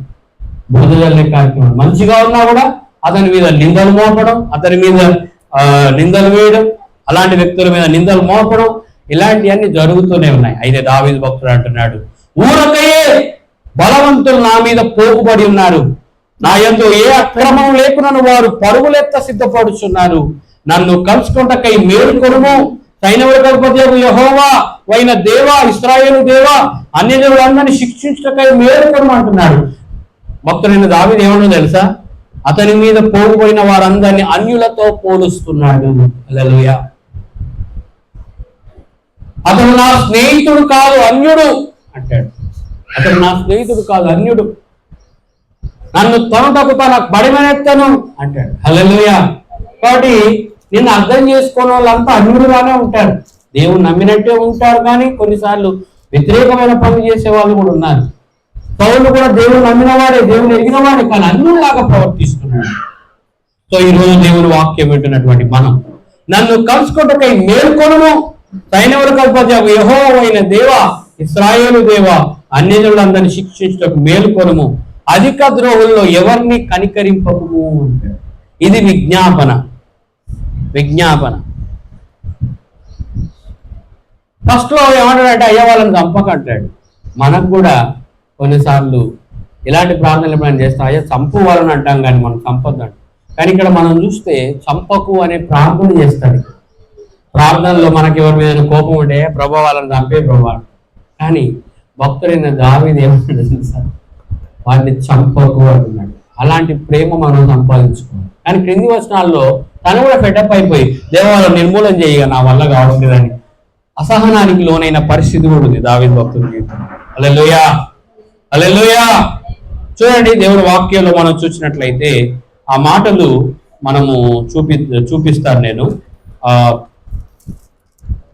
9వ వచనం చదవండి. నా బలమా నీ కొరకు నేను. అయ్యా బలవంతులందరూ నా కొరకు పోగుబడినారు కానీ నువ్వు నా బలమయ్యా అంటున్నాడు. హల్లెలూయా. ఎంతమంది అయినా నీకు విరోధంగా 10,000 మంది నీ మీదకి దండెత్తినా నువ్వు ఒక్కడ ఉంటే 10,000 మంది కంటే ఎక్కువ సైన్యం నీతో ఉంది. హల్లెలూయా. నమ్మనబడలు గట్టిగా చెప్పాడు. హల్లెలూయా. అందరు గట్టిగా చెప్తాం హల్లెలూయా. 10,000 మంది నీ మీదకి దండెత్తడానికి వచ్చినా ఏ దేవుడు ఒక్కడు మీ పక్కన ఉంటే 10,000 మంది కంటే మించిన శక్తి దేవుడికి ఇచ్చాడు. నమ్మినబడలు గట్టిగా హల్లెలూయా. అలాంటి బలం ఈ రోజు ఇక్కడున్న ప్రతి ఒక్క బిడ్డ సంపాదించుకోవాలి. ఎలాంటి పరిస్థితి వచ్చినా 10,000 మంది నా మీద దండెత్తినా ప్రభువా నేను భయపడు, నా మీదికి యుద్ధం చేయుటకు దండు దిగినను దీనిలో నేను ధైర్యం విడవకుందును అంటాడు. ఎందుకంటే నీవు నా బలం. హల్లెలూయా. ఎవరి బలం మనకు? దేవుడు బలంగా ఉంటే 1000 ఏనుగుల కంటే మించిన బలం అంటారు చాలా మంది. 1000 ఏనుగులు అంత బలం నాకు, ఆ 1000 ఏనుగుల కంటే మించిన బలం దేవుడు నీకు ఇచ్చాడు. ఎప్పుడైనా మనిషి బాగా శరీరంగా బాగా బలంగా ఉంటేనే బలం ఉన్నట్టు కాదు. మానసికంగా బలంగా ఆత్మీయంగా బలంగా ఉన్నవాడు నిజంగా బలం అంటాడు. హల్లెలూయా. అందుకే బైబిల్ గ్రంథంలో ఎఫెసీ పత్రిక 6వ అధ్యాయంలో 10వ వచనంలో చెప్పిన బలం ఎక్సర్సైజ్ చేసి జిమ్ బాడీ పెంచి బాగా బలంగా ఉండి దారుణ్యంగా ఉండమని చెప్పట్లేదు. ఏమేమంటున్నా అంటే తుదకు ప్రభు యొక్క మహాశక్తిని బట్టి ఆయన యందు బలవంతులైనడు అంటాడు. హల్లెలూయా. ఈ బలం ఎక్కడ వస్తుంది అంటే ఎక్సర్సైజ్ చేసి జిమ్ బాడీ చేస్తే వచ్చే బలం కాదు, దేవుడు నీకు ఇచ్చే బలం. హల్లెలూయా. మానసికంగా బలం, శారీరకంగా బలమైన బలం కాదు నేను అనేది. కొంతమంది శారీరకంగా బాగా బలంగా కనబడతారు కానీ ఏదైనా పరిస్థితి వస్తే భయపడుతూ బ్రతుకుతారు. హల్లెలూయా. నేను పోయిన వారం చెప్పాను, దావీదు అన్నలు చాలా బలవంతులు చూడ్డానికి, కానీ ఆ గొల్యాతును చూడగానే వీళ్ళ బలం ఏమైపోతుంది? తుస్సు అయిపోతాడు. హల్లెలూయా. ఆ గొల్యాతును చూడగానే వీళ్ళ బలం అంతా కూడా మామూలు అయిపోయి వీళ్ళు పిరికి వారంగా మారి ఎక్కడ పోతున్నారు? మళ్ళా గొల్యాతు ముందు పోవట్లేదు, వీళ్ళు వెళ్ళి ఆ గుడారాల్లో దాక్కుంటున్నారు. శారీరకంగా బలంగా ఉండొద్దని నేను అనట్లేదు, శారీరకంగా బలంగా ఉండాలి. అట్ ద సేమ్ టైం నీ మనస్సు ఎప్పుడు బలహీన పడకుండా, ఆత్మ ఎప్పుడు బలహీన పడకుండా మనం చూసుకోవాలంటే దేవుని యందు మాత్రమే ఆ మహాబలం సంపాదించాలి. అందుకే ఇక్కడ భక్తులైన దావీదు అంటున్నాడు, ఎంతో మంది నా మీద బలవంతులు పోగుపడ్డారు, ఊరికే నా మీద వరకు వస్తున్నారు కానీ ఇప్పుడు నాకు బలం ఎవరిదో కాదు, నీ బలం, నీవే నా బలం అంటున్నాడు. చూడండి ఆ 59వ కీర్తన 9వ వచనం. నా బలమా నీ కొరకు నేను కనిపెట్టుకొనుచున్నాను. ఎప్పుడైనా దేవుని నీ బలంగా మార్చుకున్నావా? నీవు దేవుడు నన్ను స్వస్థపరిచే దేవుడు నన్ను బాగు చేస్తాడు, అనారోగ్యం ఇక్కడి వరకే నీ పరిస్థితి ఉందేమో, కానీ దేవుడు నీకు బలంగా పెట్టుకొని దేవుని సన్నిధిలో ప్రార్థన చేస్తే ఏ పరిస్థితిలో కూడా నువ్వు బలహీనురాలు కావు. హల్లెలూయా.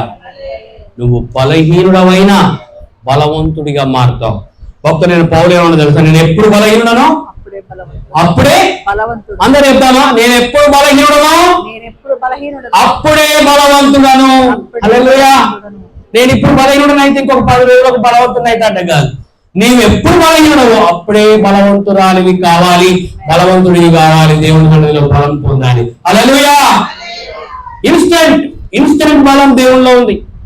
Take that instant strength, take that instant mighty from the lord, take that instant power from the lord. దేవుని దగ్గర నుండి ఇన్స్టెంట్ గా నీవు ఆ శక్తిని పొందాలి. కాబట్టి మైటీ అంటే శక్తివంతమైంది, శక్తి పొందాలి. కాబట్టి తుదకు ప్రభు యొక్క మహాశక్తిని బట్టి ఆయన యందు మీరు బలవంతులై ఉండాలి తప్ప మన సొంత బలాలు, మన సొంత ఆలోచనలు పనికిరావు. కాబట్టి దేవుని వాక్యం వింటున్నటువంటి మనం చాలాసార్లు దేవుని బలాన్ని మనం తక్కువ అంచనా వేస్తాం. దేవుని బలం బయట అందరిలాగా కనిపించే బలం కాదు, అది లోన నీ మనస్సును బలపడుతుంది. ఎప్పుడైనా నువ్వు దేవుని ప్రార్థన చేస్తే ఫస్ట్ మానసికంగా బలవంతుడు అవుతావు. నమ్మిన బిడ్డలు గట్టిగా చెప్పండి హల్లెలూయా. నీ హృదయం బలం పొందుతుంది, నీ మనస్సు బలం పొందుతుంది. అప్పుడు ఎక్కడ లేని ధైర్యం నీకు దేవుడు ఇస్తాడు. ఎప్పుడైతే మనస్సు బలంగా మారుతుందో, ఎప్పుడైతే హృదయం బలంగా మారుతుందో, నీకు ఎలాంటి పరిస్థితి వచ్చినా, శరీరానికి ఎలాంటి అనారోగ్యత వచ్చినా నువ్వు బలవంతురాలిగా ఉంటావు. మా అమ్మ 36 సంవత్సరాలు బ్రతికిందంటే 2 లంగ్స్ పాడైపోయాయి. 3 రోజుల కంటే ఎక్కువ బ్రతుకుదని ఇంటికి పంపించారు. కానీ అమ్మ 36 సంవత్సరాలు బ్రతికిందంటే ఎవరి బలాన్ని బట్టి బ్రతికింది చెప్పండి. ఆమె ప్రతి నిత్యం పోరాటం ఉంది.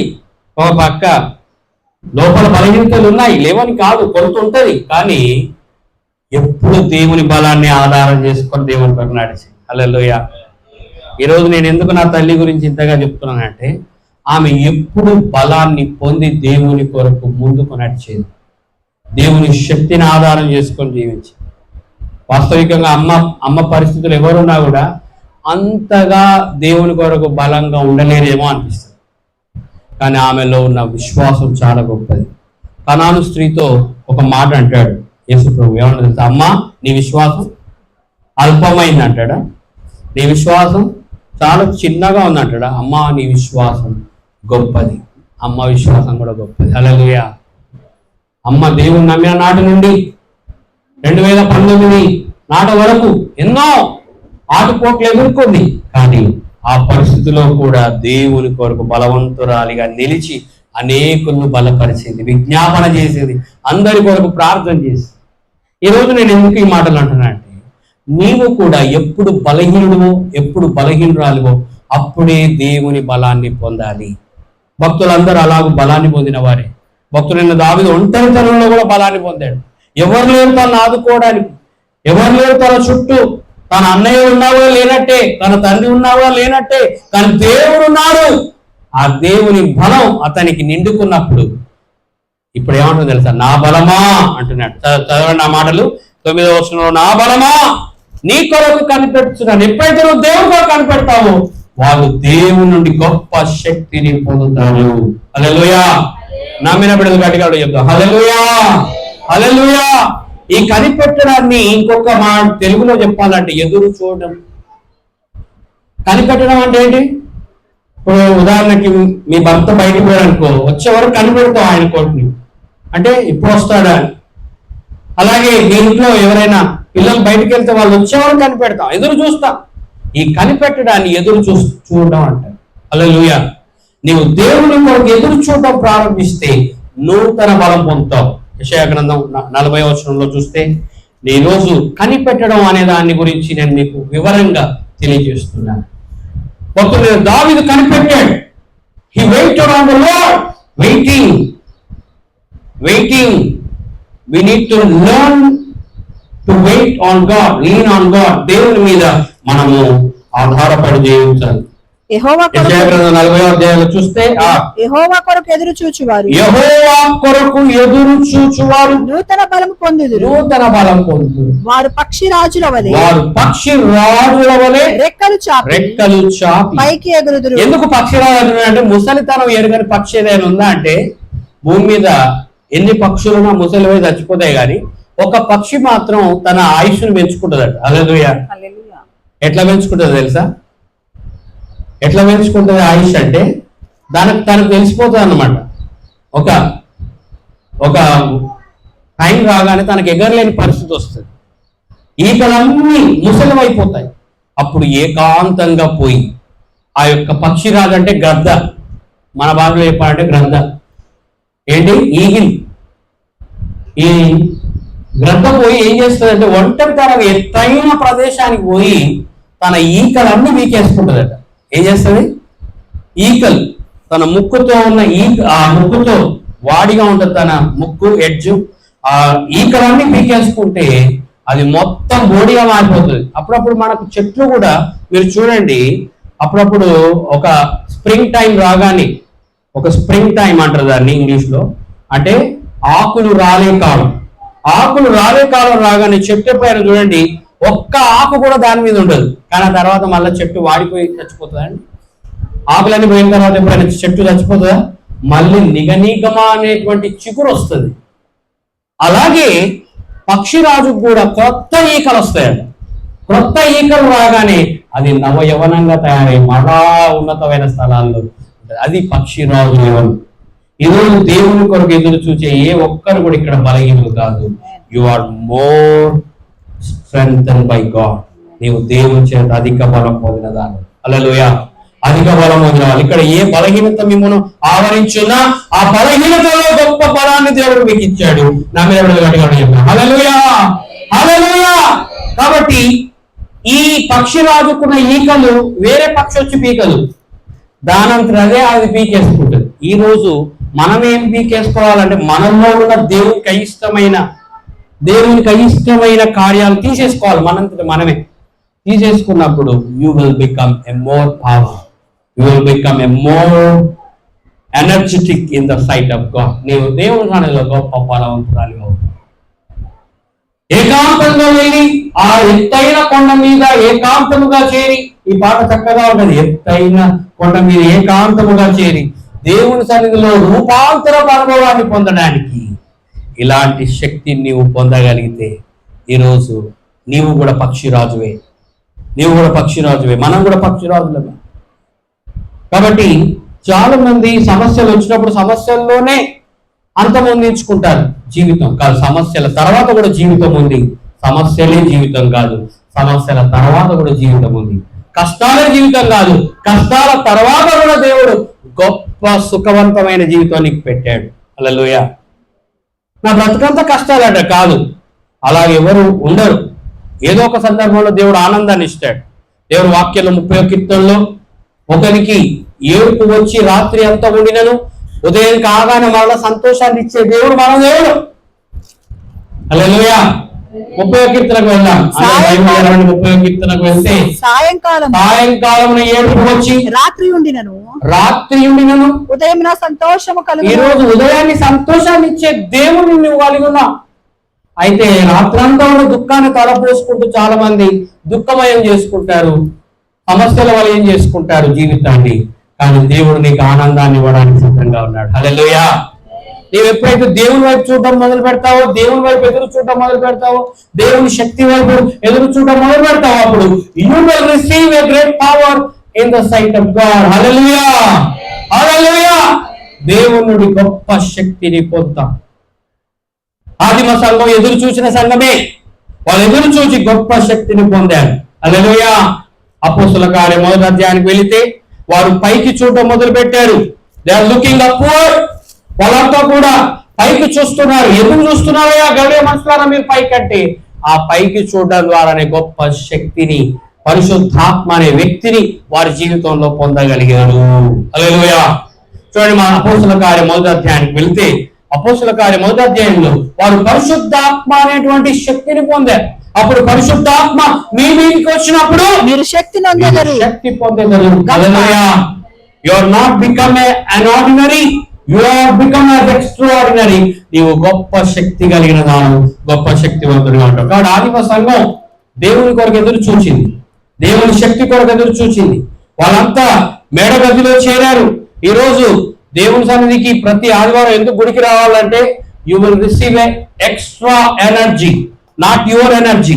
నీవు ఒకవేళ ఎనర్జీ అని ఫీల్ అవుతే, నాకు ఇప్పుడు బలం బాగా ఉంది అనుకుంటున్నావు, కానీ కొన్నిసార్లు బలహీనతలు రాగానే కుప్పకూలిపోయే పరిస్థితి, కొన్నిసార్లు బలహీనత రాగానే మెదలేని పరిస్థితి కొన్నిసార్లు నీ జీవితంలో ఉంటుంది. కానీ దేవుని బలం నీవు ఆధారం చేసుకుంటే ఎన్ని బలహీనతలు వచ్చినా నీవు దేవుని కొరకు నడిచిపోతూనే ఉంటావు. హల్లెలూయా.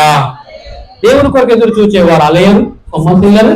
వాళ్ళు బాలులాగా సొమ్మసిల్లిపోరు, వారు అలయక పరిగెత్తుతారు. హల్లెలూయా. ఈ రోజు నాకు ఎంత బలహీనత వచ్చినా నేను బాగా మంచిగా నడవాలండి, దేవుని కొరకు బాగా నిలవాలన్న బిడ్డల చేతులు ఎత్తారు.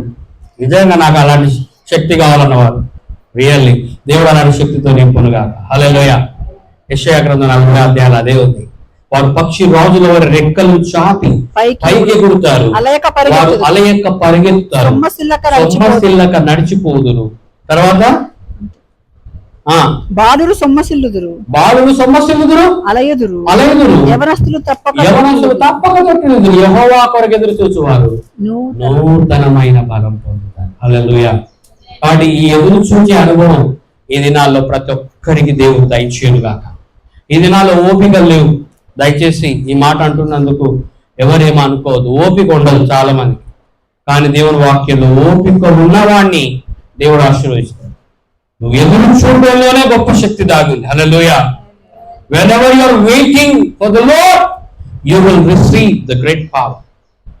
వాళ్ళు 50వ దినం వరకు వేచి ఉన్నారండి. ఆదిమ సంఘ విశ్వాసులు ఒక్క దినం కాదు, ఎన్ని దినాలు వేచి ఉన్నారు? 50వ దినం. ఆ 50వ దినాన్ని ఏమంటారు తెలుసా? పెంటికోస్ట్ అంటారు. ఏమంటారు? పెంతికోస్తు సంఘం కాదు. ఇప్పుడు పెంతికోస్తు సంఘం అని మనం అంటాం. ఈ పెంటికోస్తు అంటే 50వ దినం అని అర్థం. ఎన్నో దినం? వాళ్ళు 50 దినాలు వేచిన్నారు. నీ జీవితంలో నువ్వు ఎన్ని దినాలు దేవుని కొరకు వేచిన్నావు? That's my question. 50 దినాలు వేచినప్పుడు వాళ్ళు గొప్ప శక్తిని పొందారు. నీవెన్ని దినాలు? ఇప్పుడే కావాలి, నాకు అన్ని ఇప్పుడే కావాలనుకుంటారు. ఈ దినాల్లో చాలా మంది కర్రీ పాయింట్స్ వచ్చినాక ఇంట్లో కూడా వండే ఓపిక లేదు ఆడవాళ్ళకైతే. ఇక మగవాళ్ళు పాపం ఇంట్లో ఖచ్చితంగా ఏదో ఒకటి చేయాలి కాబట్టి వాళ్ళు తేవాల్సిన పరిస్థితి.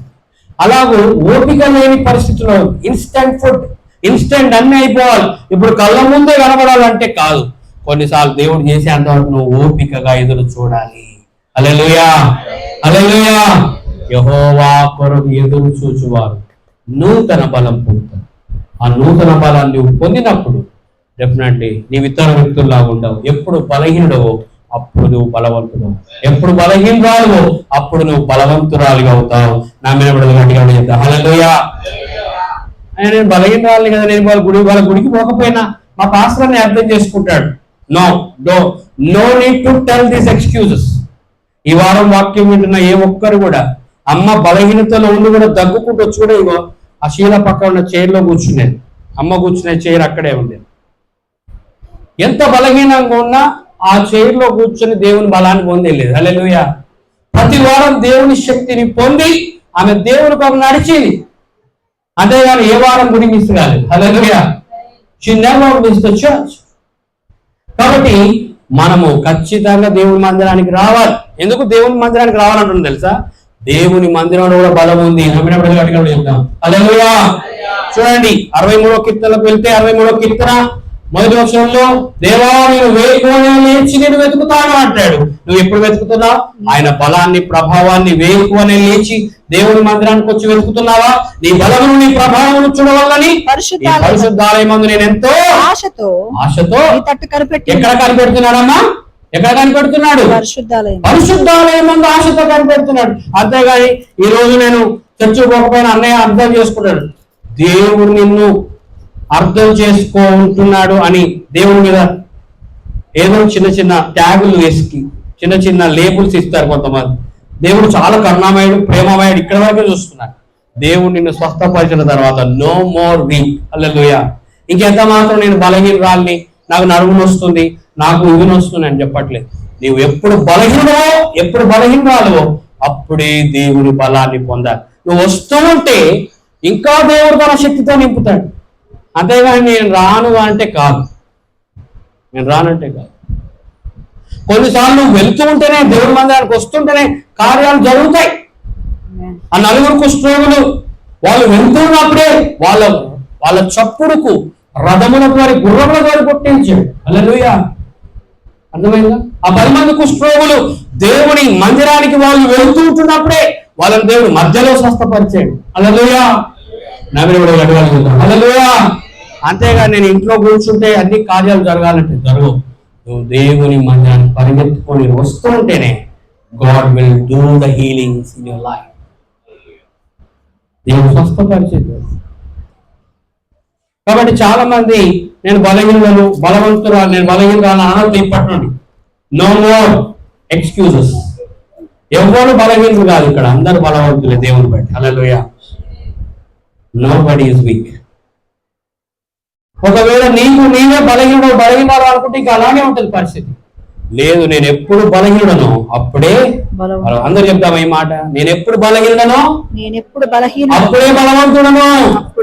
ఇప్పుడు ఆడవాళ్ళు చెప్పండి, నేను ఎప్పుడు బలహీనురాలను. అందరు చెప్పండి, నేను ఎప్పుడు బలహీనురాలను అప్పుడే బలవంతురాలను. కాబట్టి ఆ మొగోళ్ళే చెప్పాలండి, మేమేం చెప్తా ఉంటే కాదు.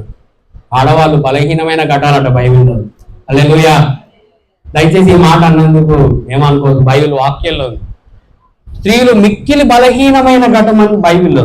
అయితే ఈ మిక్కిలి బలహీనమైన ఘటం అని ఒక్క మాట దొరికించుకొని చాలా మంది ఆడవాళ్ళు, నేను ప్రార్థన రాకపోయినా ఏం కాదు, దేవుడు నన్ను అర్థం లేదు. నో, నీవు ఎప్పుడు బలహీనురాలువో అప్పుడే బలవంతుడు రాలవి. హల్లెలూయా.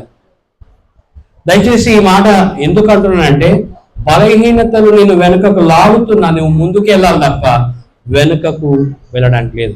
లోకము శరీరము లాగినను లోబడక నేను వెళ్ళెదను. యేసు చాలును. అందరు పాడదాం. యేసు చాలును. ఏ సమయమైన ఏ స్థితికైనా నా జీవితములో యేసు చాలును. పరమాశీవము నాకు నిధా తిరిగి లేచెను నాతో నుండా. పరమాశీవము నాకు నిధా తిరిగి లేచెను నాతో నుండా. నిరంతరాము నడిపించును మరల వచ్చి యేసు. అందరు మరలా.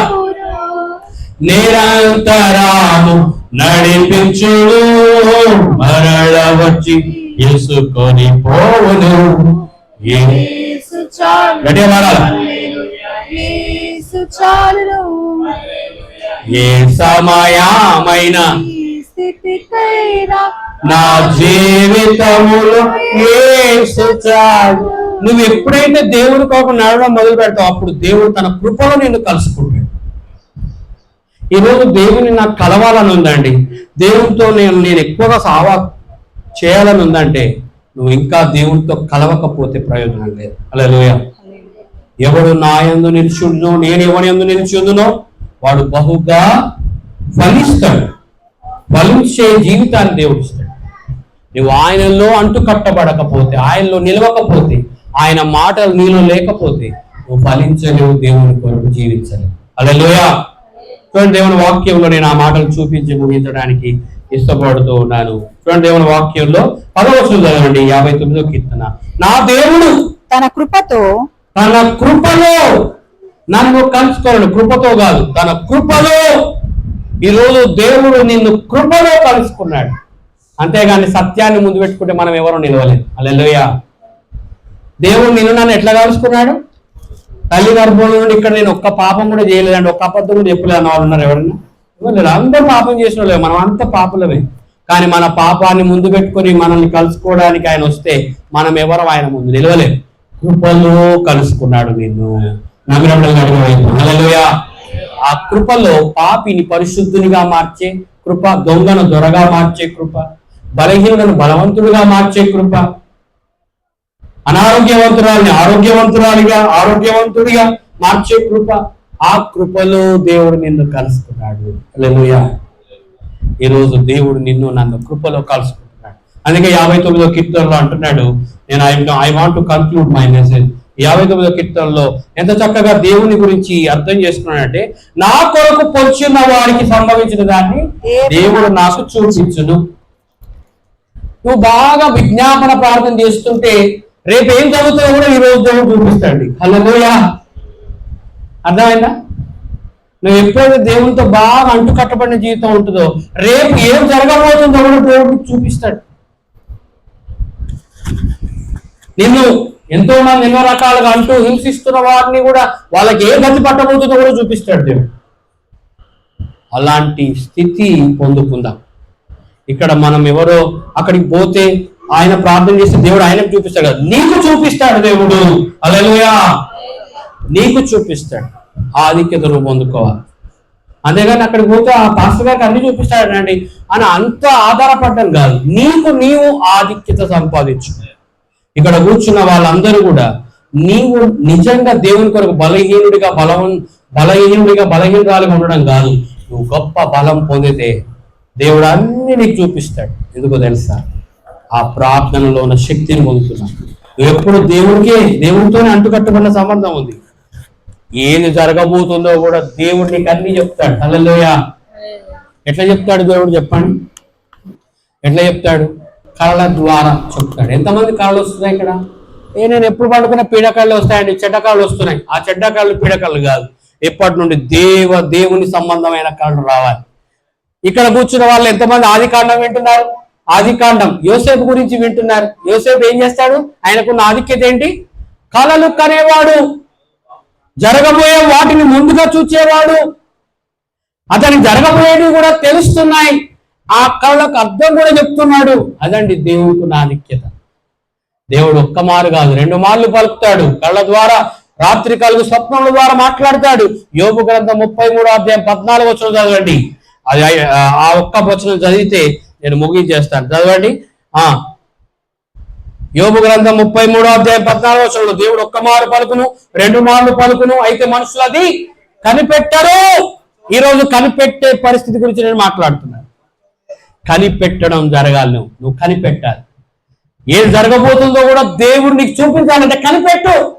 ప్రార్థనలో కనిపెట్టు, విశ్వాసంతో కనిపెట్టు, ఓర్పుతో కనిపెట్టు, సహనంతో కనిపెట్టు. 40వ కీర్తనలో 1వ వచనంలో యెహోవా కొరకు నేను సహనంతో కనిపెట్టుకోండి. నీ కనిపెట్టడమే లేకపోతే దేవుడు నీకు ఎట్లా చూపిస్తాడు? ఈరోజు ఆ కనిపెట్టడం దేవుడు నీకు ఇచ్చునుగాక. ఇక్కడ కూర్చున్న వాళ్ళందరూ కూడా కనిపెట్టి దేవుని దగ్గర నుండి అనేకులు, అయ్యా మనకు ఏమో రేడియోని ఎవరు కనిపెట్టారు, టీవీలో ఇవి కాదు, నీవు కనిపెట్టే విధంగా చేయాలి. హల్లెలూయా. దేవునికి ఉన్న ఆశ. రేడియోని ఎవరు కనిపెట్టారు? రేడియో ధార్మిక శక్తిని ఎవరు కనిపెట్టారు? ఈ మొబైల్ని ఎవరు కనిపెట్టారు? ఇవే మనం తెలుసుకుంటాం, జీకే. కానీ దేవుని కొరకు కనిపెట్టడం నేర్చుకుంటే నూతనమైన సంగతులు దేవుడికి తెలియజేస్తాడు. ఇర్మియా 33:3 ఏమంటున్నాడు? నీవు గ్రహింపలేని గొప్ప సంగతులు నువ్వు కనిపెట్టడమే చేయకపోతే గొప్ప సంగతులు ఎలా తెలుస్తాయి నీకు? హల్లెలూయా. ఈరోజు కనిపెడదాం, దేవుని కొరకు కనిపెడదాం. నువ్వు బలహీనతలో ఉన్నా బలాన్ని పొంది దేవుని కొరకు కనిపెట్టు. దేవుడు జరగబోయే వాటిని కూడా చూపిస్తాడు. ఎక్కడికో పరిగెత్తడం కాదు, దేవుని సన్నిధిలో, దేవుని ఆలయానికి పరిగెత్తు. క్రమం తప్పకుండా ఎవరైతే ఒక మందిరానికి కట్టుబడి దేవుని మందిరానికి వస్తారో వాళ్ళు దేవుని సన్నిధిలో ఖచ్చితంగా కనిపెడతారు. ఇక్కడ మీరు బాగా చూడండి, ఇంటికి పోయినాక చదవండి అపోస్తల కార్యం 1వ అధ్యాయంలో వారంతా కూడా యెరూషలేములో ఒక దగ్గర కనిపెట్టారు. ఎక్కడో అక్కడ, ఇంటి దగ్గర, నేను మా ఇంటి దగ్గర ఉంటాను, నువ్వు మీ ఇంటి దగ్గర ఉంటావు. ఇప్పటి నుండి ఈ ఆన్లైన్ ప్రేయర్ తీసేస్తాను. Better to come to the presence of God. నాకు నిన్న చాలా బాధ అనిపించేది. వాక్యం చెప్తుంటే కొంతమంది నిద్రపోతున్నారు. చెప్తుంటే వాక్యం చెప్తుంటే నిద్రపోవడానికి, వాక్యం చెప్తుంటే విని ఆ వాక్యాన్ని తెలుసుకోవడానికి. దయచేసి దేవుని మందిరానికి వచ్చి కనిపెడదాం. అక్కడ అపోస్తల కార్యం 1వ అధ్యాయంలో చూస్తే వాళ్ళందరూ కూడా యెరూషలేములో అందరూ కనిపెట్టారు దేవుని పరిశుద్ధాత్మ కొరకు. అట్లాగే దేవుని మందిరానికి ప్రతి శనివారం వచ్చి, ప్రతి శుక్రవారం కూడా దేవుని చిత్తం అయితే ఆల్ నైట్ ప్రేయర్ ఉంటుంది, శుక్రవారం కూడా ప్రార్థనలో కనిపెట్టు. అప్పుడు నీకు గ్రహింపలేని గొప్ప సంగతులు దేవుడు నీకు తెలియజేస్తాడు. దేవుడు మన లాంటి కృప దేవుడు ప్రతి ఒక్కరికి దయచేయను గాక. ఇక్కడ 11వ వచనంలో వారిని చంపక అంటాడు, 8వ వచనం నిర్మూలన చేయంటాడు. హల్లెలూయా. ఏంది మాట? చంపకు, నిర్మూలన చేయాలని ఎందుకు అంటున్నాడంటే, చంపితే ఒకటేసారి అయిపోతుంది, కానీ వారు బ్రతుకున్నప్పుడే వారికి ఏం జరగబోతుందో అన్ని వారు తెలుసుకోవాలి. చుట్టూ ఉన్న ప్రజలు కూడా నీ గొప్పతనాన్ని తెలుసుకోవాలంటాడు ఆ వాక్యంలో. చుట్టూ ఉన్న ప్రజలు కూడా దేవుని శక్తిని తెలుసుకోవాలంటాడు. 8వ వచనాలకు వెళితే ఆ 17వ వచనం చదవండి, ఆ 16, 17వ వచనం చదవండి. నీవు నాకు ఎత్తైన కోటగా ఉన్నావు, ఆపద్దినమున ఆశ్రయముగా ఉన్నావు, నీ బలమును గురించి నేను కీర్తిస్తాను అంటున్నాడు. హల్లెలూయా. నేను ఎంత బలాన్ని పొందానో ఆ బలాన్ని గురించి నేను అభివర్ణిస్తాను అంటున్నాడు. ఆ 17వ వచనంలో ఉదయమున నీ కృపను గురించి ఉత్సాహగానం చేస్తాను. దేవుని కృపను పొందిన నీవు ఉత్సాహగానం చేయాలి. అలాగే 17వ వచనంలో దేవుడు నాకు ఎత్తైన కోటగాను కృపగల దేవుడుగాను ఉన్నాడు, నా బలమా నేను నిన్ను కీర్తిస్తాను. ఈరోజు నీకెవరు బలంగా లేకపోయినా, చాలా మంది బలగాన్ని నమ్ముకుంటారు. ఈ బలగం కూడా నీకు బలంగా ఉండకపోవచ్చు కొన్నిసార్లు. దేవుడే నీ బలము, నీ బలగం. హల్లెలూయా. ఆయనే నీ బలం. ఆయన నమ్ముకుంటే ఇలాంటి కీర్తన నీవు కూడా చెప్తావు.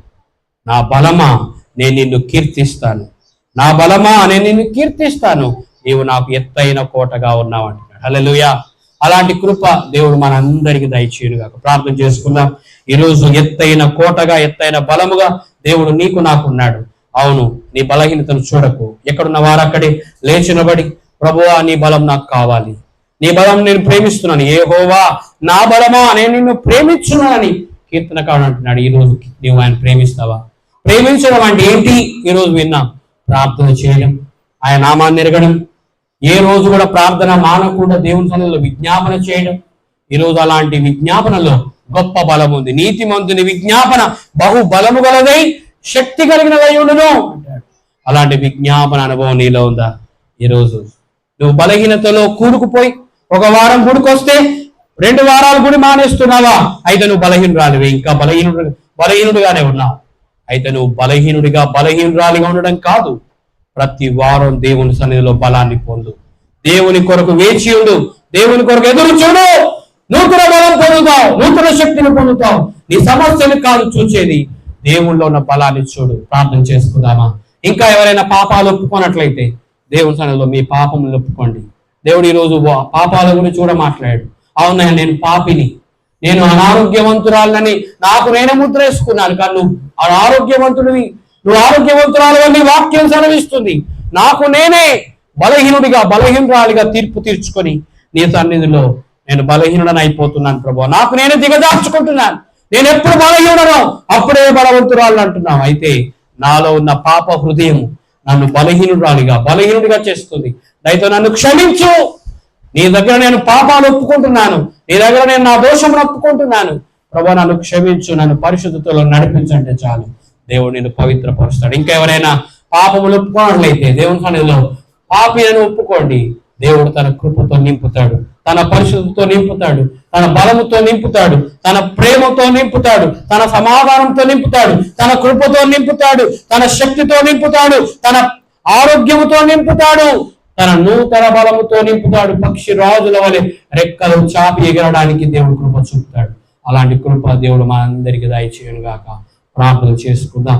అందరూ కూడా ప్రార్థనలు ఏకీభవించినట్లయితే విత్తబడిన వాక్యము మనందరి హృదయాల్లో ఫలించినట్లుగా ప్రార్థనలో ముందుకు సాగుదాం. మన మధ్యలో ఉన్న సోదరుడు పద్మరావు ముందుకు వచ్చి విత్తబడిన వాక్యం మనందరి హృదయాల్లో ఫలించినట్లు ప్రార్థనలు నడిపిస్తాడు. అందరూ కూడా ప్రార్థనలు ఏకీభవిద్దాం. ప్రార్థన. Thank you Jesus. Hallelujah, hallelujah, hallelujah. Thank you lord. మిక్కిలిగా ప్రేమించిన మా పరమ తండ్రికి వందనాలు చేస్తున్నాం దేవా నాయన. మరి ప్రభువా, మరి ఇంతవరకు మీరు మాతో మాట్లాడిన రీతిని బట్టి మీకు స్తుతులు చెల్లిస్తున్నాం తండ్రి. విన్న ఈ వాక్యం మా హృదయాల్లో పునరుద్ధరణగా ఫలింపు చేయమని అడుగుతున్నాం. మేము ఇప్పుడు బలహీనమే అప్పుడే బలవంతులమని మీరు మాతో మరి నీ వాక్యంలో తెలియజేశారు నాయన. ఒకవేళ మాలో మమ్మల్ని మేము నిరాశపరుచుకునే తత్వము, మమ్మల్ని మేము మరి కించపరుచుకునే తత్వం ఉంటే తొలగించమని అడుగుతున్నాం తండ్రి. మీరు ఇచ్చినటువంటి వాగ్దానాలను మేము ప్రభువా విశ్వాసంతో వాటిని మేము చేత పట్టుకొని వాటిని నమ్మి వాటి ప్రకారం జీవిస్తూ నేను మేము తెచ్చే జీవితాన్ని మాకు దయచేయండి ప్రభువా. యోగు కూడా తనకి ఎన్ని కష్టాలు వచ్చినా కూడా ఆ కష్టాలు ఎప్పుడు నేను నిందించలేదు, కానీ తను నీ వాక్యం చేత బలపరుచుకొని మరి నాయన నా దేవుడు గొప్పవాడనే మరి తన యొక్క జీవితంలో నిన్ను హెచ్చించాడు, కానీ ఎక్కడ నిన్ను తృణీకరించలేదు ప్రభువా. మరి మేము కూడా నాయన మరి మా పితరులు ఏ విధంగా అయితే నీ ఎడల వారు మరి భయభక్తులు నిలిపి మీరు అనుగ్రహించు మరి కీర్తిని పొందుకున్నారో మేము కూడా ప్రభువా ఈ వాక్యాన్ని వినుట ద్వారా మేము విశ్వాసం కలుగుతుంది కనుక మా విశ్వాసాన్ని మేము సడలింపు చేసుకుంటున్నాం. విశ్వాసంలో ప్రతిదినం మేము మరి వర్ధులటకు మరి ఆ వర్ధులట చేత మేము ఫలించే బిడ్డలుగా ఉండటానికి నీ కృపను దయచేయండి ప్రభువా. ఫలింపంటే మరి నైనా ప్రతి విషయంలో మమ్మల్ని మీరు హెచ్చించడం నీ వాక్యం తెలియజేస్తుంది నాయన. మేము నాయన ఈ లోకం వైపు చూడటం కాదు, లోకంలో ఉన్న వాటిని మేము మరి నైనా లోకస్తుల వాళ్ళని చూస్తూ పడిపోయే వారిగా కాకుండా, అల్లాడు పేతురు గాలి తుఫాన్ని చూసి పడిపోయినట్టుగా కాకుండా మేము నీవు అనుగ్రహించు గొప్ప జీవ కిరీటం వైపు మా యొక్క హృదయాలను మా మనస్సును నిలిపి మా మనోనేత్రాలను తెరవ చేసుకొని మా నాయన మేము ఈ లోకంలో జీవించే బిడ్డలుగా మీరు అనుగ్రహించు గొప్ప మేలు మరి మేము కలిగి ఉండే బిడ్డలుగా ఉండడానికి నీ కృపను దయచేయండి. మరి మీ వాక్యంలో చెప్పినట్టుగా నా నీతిని రాజ్యాన్ని వంద వెతుకు, అప్పుడు మీరు అడిగినవన్నీ కూడా నేను అనుగ్రహిస్తున్నాను మీ వాక్యం సెలవిస్తుంది ఆయన. మరి మేము మొదట నీ నీతిని రాజ్యాన్ని వెతికే వారిగా నీకు ప్రాధాన్యత ఇస్తూ ప్రతి విషయంలో మేము వేసే ప్రతి అడుగులో ముందు పెట్టుకొని మేము ముందుకు కొనసాగిస్తూ ప్రభా మీరు అనుగ్రహించు గొప్ప మేలుల చేత మేము తృప్తిపరచబడే బిడ్డలుగా మేము మా కుటుంబాలు ప్రభా నిన్ను సేవించే వారికి ఉండే కృపను మాకు దయచేయమని ప్రభా ఈ వాక్యం ద్వారా మేము మా కుటుంబాలు బలపరచబడాలి.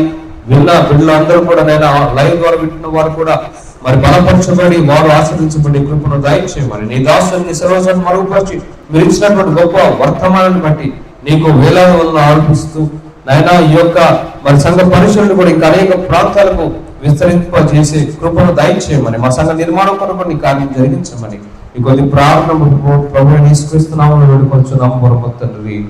ఆమేన్. ఆమేన్.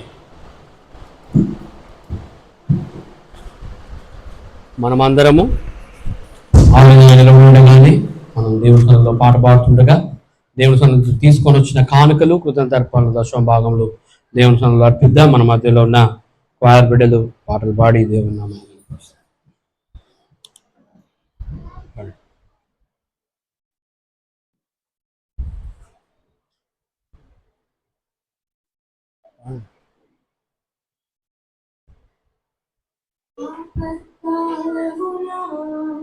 తన పర్ణశాలలో దాచును తన గుడారపు మాటునా నన్ను దాచెను ఆశ్రయ దుర్గముపై నన్ను ఎక్కించును ఆశ్రయ దుర్గముపై నన్ను ఎక్కించెను నా యెహోవా ప్రాణదుర్గము నేను ఎవరికి వెరతును నా చేయి విడువని దేవుడుండగా నేను భయపడను యెహోవా నా ప్రాణదుర్గము